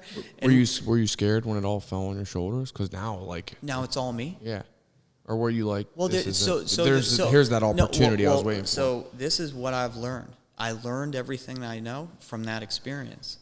So whenever it got tough again, and it's like I didn't have jobs lined up, I just said, I threw my hands off the wheel. I said, it's going to work out like it always does, like it always has. Absolutely. It's always led me to this point. As soon as I took my hands off the wheel, job, bid, like just and one you get after to keep 100% of that money too now. And 100% of that money. Right. And now is the question, now that I'm making this money, what do I do with it? Right? And that struggle led you to where you're at now. Yeah, and it's like I get these big paychecks, and what do? I build something to help others and like create, and you know what I mean, and I fold it back into life, you know, and the benefits just keep coming, but the struggle, right, is meant to happen. You know what I mean? If you're not going, because 99% of people quit. Yeah, I just had to have faith, you know what I mean? That's why I quit my other job. Well, think about this for a minute, man. And people that come from where we come from, as far as like where we was at before we're at now, everyone's sitting at this table. If you put any kind of effort into anything beforehand, you wanted maximum results just because you put effort in. You know what I'm saying? It's kind of like the world today. Like, motherfucker thinks just because they show up to work, they deserve top pay. And that's just not the fucking case. Like, that shit's earned through your work, showing what you're worth. If you'd have jumped out of barber school and, hey, here's a shop, you know how to run books? You know how to capitalize on overhead and dividends, you know what I'm saying? Like, no, you wouldn't know that. But it's all learned. You knew how to cut hair. That's what a barber does. Being a business owner is a different story. Barber and a business owner. You see what I mean? Like, I'm facing one of the situations you're into now. I started this company with the people back in 2016. and our district here is about to fold. Yeah. Our sales team fucked up, and electric fleet technology is taken over, and our electric side's taken over. Mm-hmm. But through the struggle and through me working, I mean, I got options now. Yeah. I may, like, wow, what we built crumbled. What we built didn't crumble. It did exactly what it was supposed to. Yeah. Now I got to make a choice. Is it East Texas or Utah? Yeah. You know what I'm saying? So it is what it is. I'm still getting Both paid. pretty good states. Yeah. It don't matter. It doesn't matter, and it never does. Because of this, I have mouths to feed. Yeah. It don't matter if that motherfucker's in Antarctica. Yeah. Okay. You're going. I got to go. Gotta go. And you never know. And the craziest thing, too, is that we get we're always tied up on what we don't know and how fearful we are about what we don't know. Yeah, there we go. We're so fearful of that, but also we don't give it enough to trust in it. What we don't know and where that's going to lead, and like being optimistic is one thing. People are optimistic all the time, right? But there's another level to it where you're just comfortable that all of this, where you are at this point, hasn't been by accident. You know what I mean? And there's like he was talking about, like Joe's experience and all of those moments led him up to something. It gave him the opportunity to seize, right? And to see the next level of that advancement, which he just talked about, right? And maybe it's like, and he brought up a very valid point. It's like the people. It's not just the phone and like being Instagram famous, right? That's the front end. That's the front end that 99% of barbers see. That every barber who goes into school has that same thought. You know what I mean?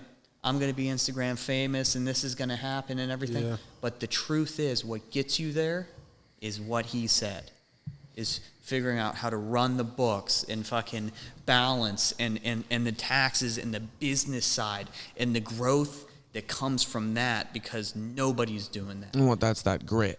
Well, Call that the grit. Yeah, that's the grit, because people go to barber school to learn how to cut hair. They don't go to barber school to become a business major. After a couple years of cutting hair, like I'm more focused on just like trying to provide the best service for my customers. Well, that's the golden rule, right? That one thought process will get you to the next level over time, right? Because people will see that and identify with that, and they'll be like, I want to go with this. And that's a customer you'll never lose, right? I don't know if I agree with that necessarily. What? My take is if you work on giving the best service, and look, no, of course that's obvious, right? You want to be the best barber in your class. Like, why go anywhere else? The barber is Joe V. Yeah. Period. That's it. But expanding your horizons and getting uncomfortable is important. You're perfecting your craft. You're perfecting your trade. But if you keep doing that, there's a fear that you might just be the best dude who cuts hair at the Pompadour forever. You know what I mean? Under G, of course. Right. Yeah. Right. You're living in He's his the shadow. goat, of Yeah, he's the course. goat. He's the goat. And look, yeah, and this isn't an insult against him by any means. I mean, I love that dude and respect him, and he's a business owner. So you learn from him. You know, you're living in his shadow, yes, but the dude's been doing this. Yeah, but this is the thing. If you want what he has, you got to do what he does. But he learned from somebody too. And everybody learns from somebody or something.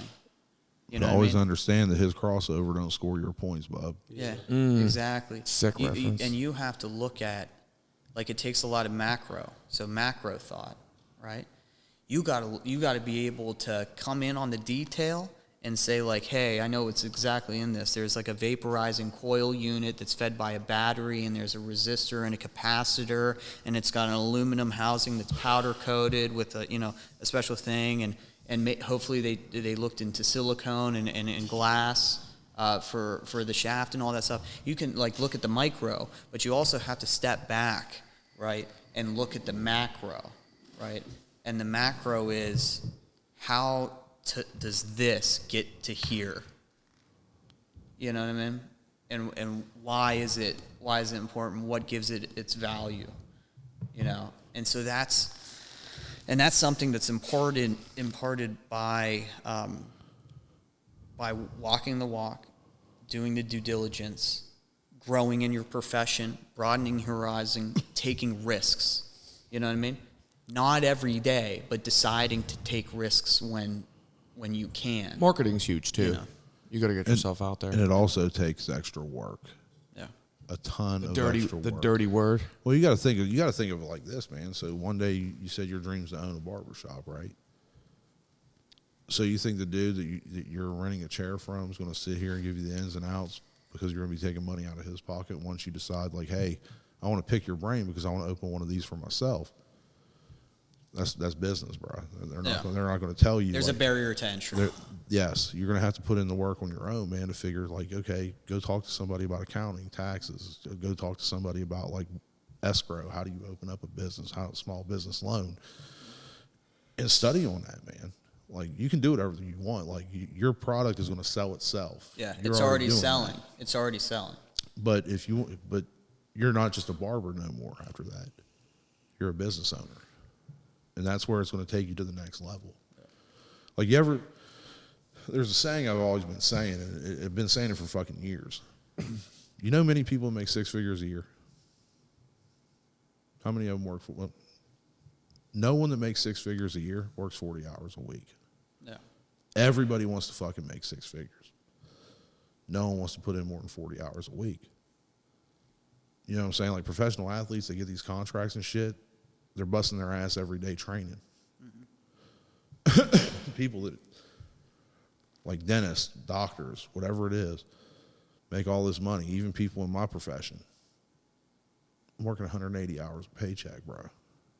You know what I mean? Like, it's a sacrifice. It's you sacrifice one thing for the other, man. Mm-hmm. And like this, right? Like this podcast, it's like, yeah, it's like everyone like thinks it's cool and all that sort of stuff. This is a full-time job. People don't understand, like, I sit back there, every episode's 2.5 hours long. That's 2.5 to 3 hours worth of editing. There's another 3 to 4 hours of back end on that. That's a full day on top of running my business and doing the shit that I have to do, right? Come in, set up, thinking about who's going to come in, keeping the conversation going, and thinking, constantly thinking. You do this. So a lot of people get comfortable, they float to the surface. To stay in this game, you have to be submerged. You know what I mean? There's no oxygen. You enjoy it, though, right? Oh, my God. That's how I'm with cutting hair. Like, yeah, well, I'm obsessed. Yeah, so exactly. The obsession, the drive will take you to that next level, but the risks that you have to take are uncomfortable as fuck. Yes. You know what I mean? And will put you in a fucking weird headspace. You know what I mean? Like you are now, where you're like, I just said, I'm not coming into work. I'm done. I can't do it. And it's like, that's a great decision. You can either take that decision that you made to feel like you doubt yourself and you're like, I don't know now and I lost this set of income, but you have to look at it as if you're truly passionate and you want it. I just freed up X amount of hours to go fucking get it. Yep. You know what I mean? And I have more time for, like, more online classes. You know what I mean? To recharge at the end of the week. And talk to people who've done it that aren't in your circle. Come on. You know what I mean? You got to get out there and reach out in far directions. You got to go find a guy who's ran a barbershop for 40 years, retired, and now just sits. And he's looking for a new pupil to just fucking distill all his shit on because he's done with his shit. Well, the one thing recovery's taught us is mentorship.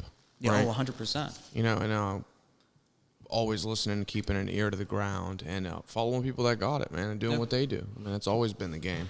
To piggyback on what he said, like whenever Nick first told me about this, I was like, oh, cool, I'll go do a podcast. Like, I really didn't realize how, like, once I seen this setup right here, I was like, this motherfucker's trying to do something with this. That's why I'm trying to, like, not take it as a joke and, like, be, like, serious and have a serious conversation because, like, this man's invested into this thing, bro. Like, in any part of his business, part of his LLC. Yep. And the return is, and that's the thing, man.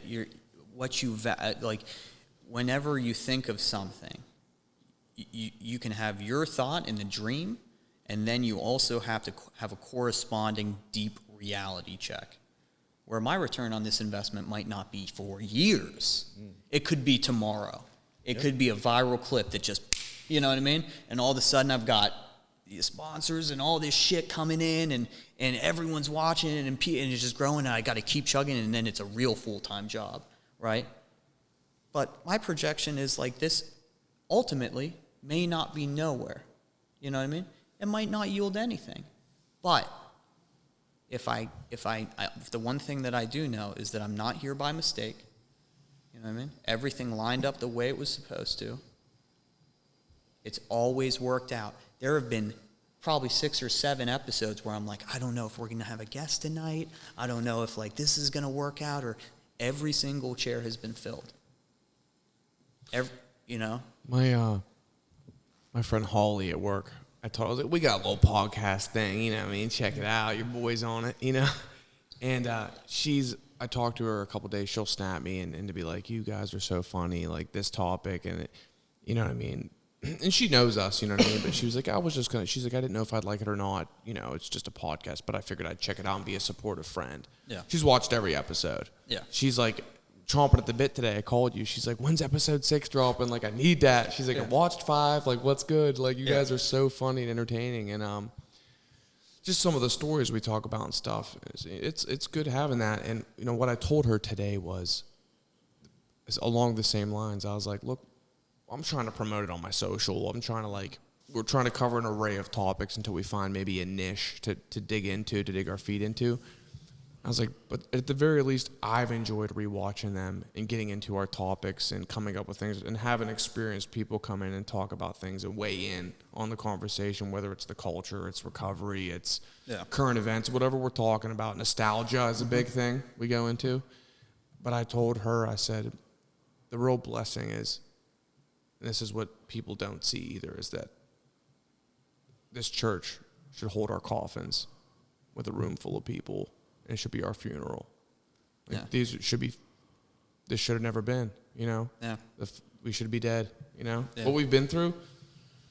And just the fact that we're here talking and sharing our experience, like, so there's also the benefit of who could hear it and hear a story and be like, and get some of that inspiration of knowing that, like, it's possible. These guys fucked their whole lives up, and through complete abstinence and spirituality have changed completely, and now they're sharing that experience. Well, and that's like I love the fact, like Dave S3 said it perfectly. Everybody in the audience, he said, this is a conversation. We're not supposed to really go into a meeting like anything, or it's supposed to build, and it always has, and it's always gotten to like this moment now where it's like a serious conversation.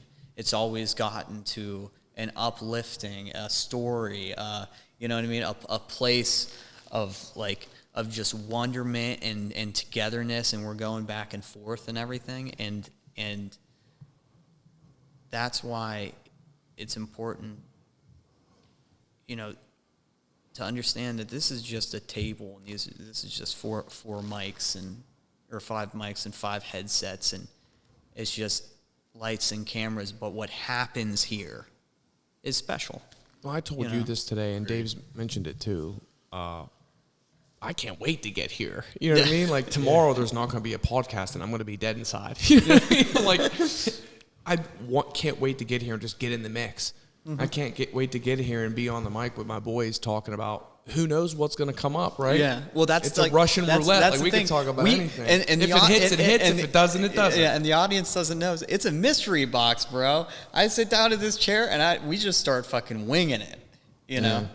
But it goes somewhere. It's therapeutic as fuck. We've done a pretty good job of that tonight. I mean, we've touched on, like, different shit. Like I said, man, you got an amazing thing going on here. Mm-hmm. We'd like to have you on again, Jay. This is great. Yeah, we have to. It's special. What this is it is a special thing.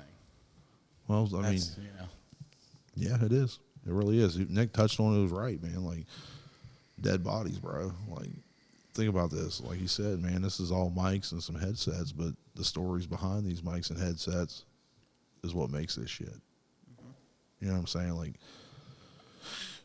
think about this for like 1 minute, man. Not a goddamn one of us out there was sitting around talking about a motherfucker trying to open a business. Yeah. Somebody making life decisions for a family with 3 kids now. You know what I'm saying? Like it is special. It is special. It's and that's truly the hope here at Couch Guys, is that we, it's a point of reflection for us. You got to see that there's opportunity out there, but the opportunity sometimes takes a little risk, and it takes a little like, hey, I'm going to go against my convention. I'm going to do something that internally I might tell myself is stupid. This is a stupid decision, but one of the dumbest decisions I thought I ever made was to get clean. I said, what is that going to fucking yield? Your whole life's going to be ruined if you can't use anymore. What? Took a little risk. Made a little jump. Blind faith. Blind faith. Jumped in a direction. What's I up? was thinking it was just the hope that it could be different. Yeah. I've said it before, and I believe it. I don't really care, but about this isn't like a. When I say it's just a conversation, the whole point behind that is like this isn't like a vessel to be used for greatness. I feel as though it's just almost a selfish endeavor that the hope is that people can realize that the stories behind these mics that would make this is like I literally like while using in moments would just that's what I listened to was podcasts. Mm-hmm. And honestly, I never had one where I guess I didn't get hope that it could be different, because that's just what I wanted. I wanted things to be different. Yeah.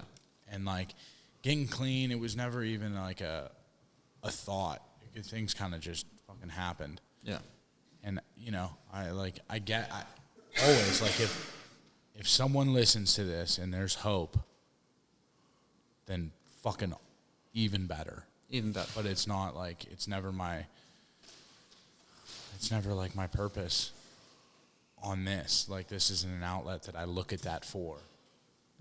But I mean, I don't know.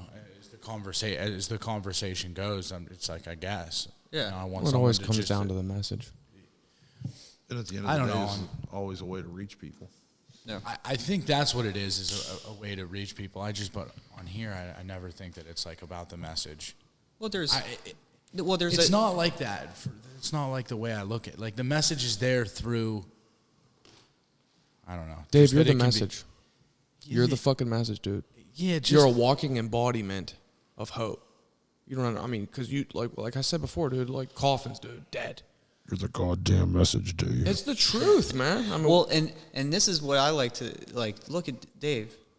Again, all of us aren't sitting in these seats by accident. You know what I mean? Yeah, I'm trying to rob y'all if we're out there. Let's get real here. I would have probably just gave you my money, like, damn it, not again. Yeah.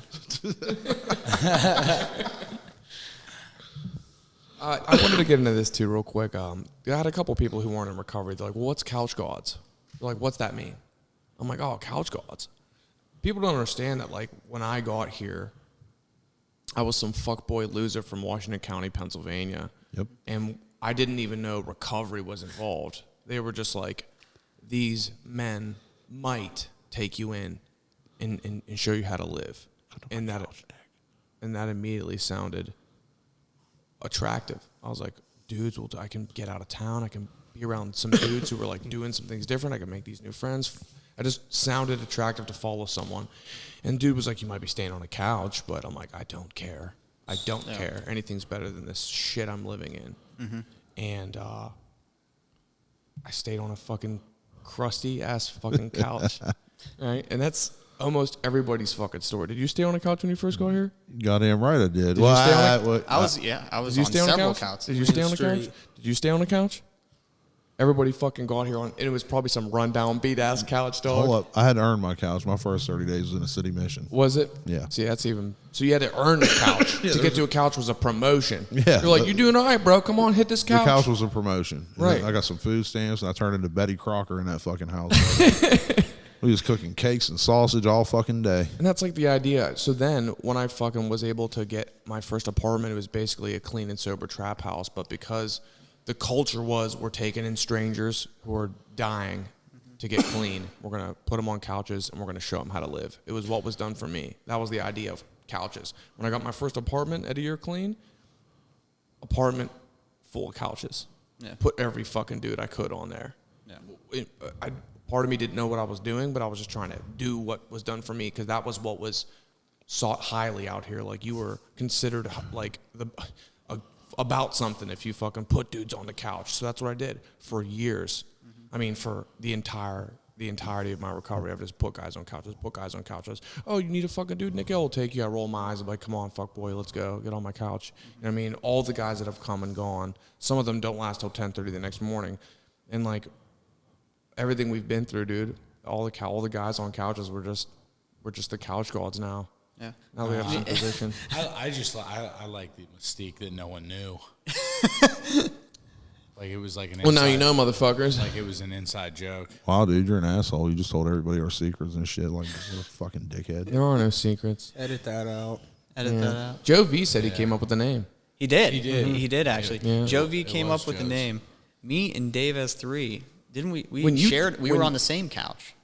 Yeah. When you told me Couch Gods, my brain just clicked. It was like Couch Gods. I was like, Couch Gods. I was like, genius. I was like, we're lords of the couch. You know what I mean? well, People just don't understand what the couch means. to us. Even that. So look. So this is like the whole thing where I'm like, opportunities come, and you can either just like go with it or whatever. He said that, and I just said, all right, that's what it is. And I just went straight to the thing and started putting it in the thing. You went to the closet to pull out the fucking different letters Yeah. to put on there. Yeah, it was just like, he said it, and I said, that's exactly what it is. Piston started firing in your brain. Yeah. No question. Didn't even question it. I just said, It's just let's so roll. genius It makes because sense because everybody knows what it means. Yeah. Yeah, around here, yeah. well, and Yeah, a that's lot of why it's people in cool. recovery wouldn't know either, and that's just so They're genius because bullshitters. like you didn't know that fucking shitty couch that had dudes dope sick sweating on it. You know what I mean? It was like it barely worked. You know what I mean? Like if you went to use the recliner, the shit was like There was fucked there up. was no recliner. Do you sit and watch TV on those couches? Any couch you had a guy on. Sometimes. You Depends know on they what- jerk off on that motherfucker. Oh yeah, dude, religiously. absolutely, 100%. dude. Dude, you sit there waiting for hear the person you're standing on their couch's door to open to make sure you don't get caught, dude. You're just sitting there rubbing one out like a madman trying to get it off quick, and then you're like, all right, time to go to sleep. Well, They called my sponsor and said, can you stop watching twerking videos on YouTube on our big screen TV? It's just so funny that, like, who knew that fucking crusty fucking piece of shit couch would have been my goddamn saving grace, man. Yeah. You just don't understand that. You're like, dude, that couch, you're like, oh my God, a fucking couch. Like, motherfucker, you have no fucking clue, man. I've come a long way from being a guy on a couch, dude. That couch is going to save your fucking life. You have no idea. It's crazy. So did anybody get this experience? Like they got off the couch, they moved into a room or whatever, and then like the next person got on that couch, and you were like a little bit like, that's my motherfucking couch, motherfucker. Like there's like no. I never look back. No. I could close my door when I jerked off. dude, I felt some sort of way about that. I mean, I'll tell you what. Well, it was an idea of respect it, motherfucker, because, Yeah. like, there were some hard nights on that motherfucker, looking at the ceiling, hating myself, going through it, dude. Best moment ever. I don't know if anybody else can agree with this. Just working so hard and getting through like the whole day and just being so fucking tired, and you get on that couch, and literally in between you getting on that couch, doing what you have to before the end of the night, and then like you're like, time to go to bed, and you're just like at like fucking out. Right. Like When you start sleeping, yeah. Yeah, like you in between like wanting to sleep and just sleeping, and it's like 60 seconds, Yeah. and you're like completely asleep, was like a miracle. I sleep like a fucking baby now. My best thing, because like they didn't have like houses Yeah. with like multiple dudes, like two dudes that was clean asked you like, hey, do you want to come stay with us? Yeah. It wasn't like it is now or Yeah. the last 10 years. So if somebody asked you, man, it was an honor. But, like, you had to be the fuck out of the house. You had to have your day set up. You went and did your fucking thing. But, like, my biggest, like, sense of accomplishment that early on was whenever the two guys I was with gave me a key to the fucking house. Yep. And it was like, yo, because I you know Frank? Yeah. Yeah. Yeah. Legend. Yeah, I stayed on his couch. Yeah. And Mike, well, I was on the front porch, neither one of them was home, and I had to take a shit, so I broke into the fucking house. You know what I'm saying? Like, I only lived there for like 3 days at this point. They were like, you can't fucking do this. Like, you just can't go breaking into our house. We're letting you stay on our couch. You just can't go break in the house just because you got a shit. 10-4. So a month goes by, and like they're like, well, he's not going to rob us or kill us or do anything fucking crazy. They gave me a key to the house, and I was like, man, that was big. That was big for me, man, because I don't know these motherfuckers from Adam. Yeah. And that one was my best friend. Were you sick when you got here? Huh? Were No. you dope sick or anything? I wanted to put that out there in the ether too. Like, most of us detox on these couches. We detox cold turkey. Yeah, I detoxed the week before in a hospital. Yeah. Having seizures from alcohol withdrawal. Yeah. Yeah. We've seen some sick motherfuckers come here, man. Yeah, I mean, we come from the couch, man. It's just culturally It's a bond. relevant. It's a bond that binds us. It's a meme for this area of recovery. Yeah. It's just like, hit a couch. You guys got on a couch? Who's got the couch? Joe, you got a couch open just for a night? Just for a night, Nick L. Can we get you a couch? Dave, you guys, who's got a couch open? Anyone got a couch open, you know? Yeah, well, Friday. And it's just, I don't know. There was a time around here you couldn't even drink Red Bulls. Oh, I know. Yeah, I changed that. Red Bulls were sin. I showed up double fisting a Red Bull to a meeting, and they're like, what? Red Bulls? I'm like, shut up, dude. It'll be fine. No. So far, so good. Listen, they tried to make me throw out a glass bottle of Mountain Dew once. You ever see the tall Mountain Dews in a glass bottle? They're like the glass bottle Cokes. Well, I'm sitting there drinking it in a meeting, and this dude's like, it makes me think about a Rolling Rock when I see him drink that. I'm like, fuck you, bro. I spent my last $1.59 on this bitch. I'm not fucking throwing it away because you're fucking in your feelings, dude. Right. You guys look the other way, bit like. I was telling Jason before the podcast, I was like, one thing here, we're going to pay a compliment. The one thing I fucked with Jason about was when this dude was in a fucking meeting, dude, and I shared, I didn't know when he got in if he was going to crack me one time or if he was going to agree. Because sometimes, look, I thought I shared some fire shit and carried that message and felt real good. Jason come in there and be like, yeah. And he would just disembowel me, and I'd be like, God damn, dog. I was never that dude. Shut up. You were that dude, man. You weren't mean about it. You were just slick, man, and direct. And, yeah, I mean, you put things in perspective real quick, man. I floated into meetings. I love it.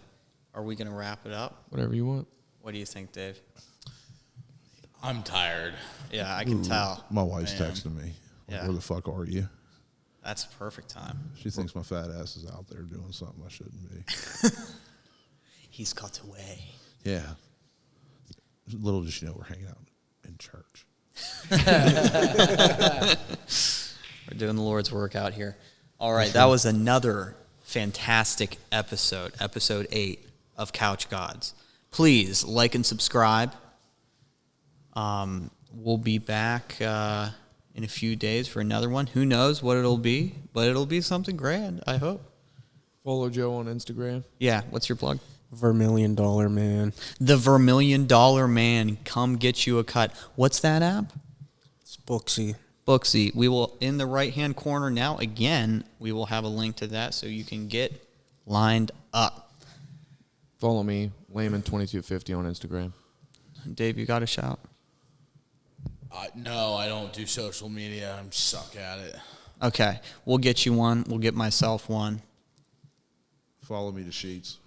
Follow my man Will to do. Sheets. Okay, that's an awesome one. All right, Joe V, Dave S3, Nick L, and my boy. He is here. He has risen. My man. It's been a pleasure. It's been a Jason. pleasure. Jason, everybody. That's all I got. Good night.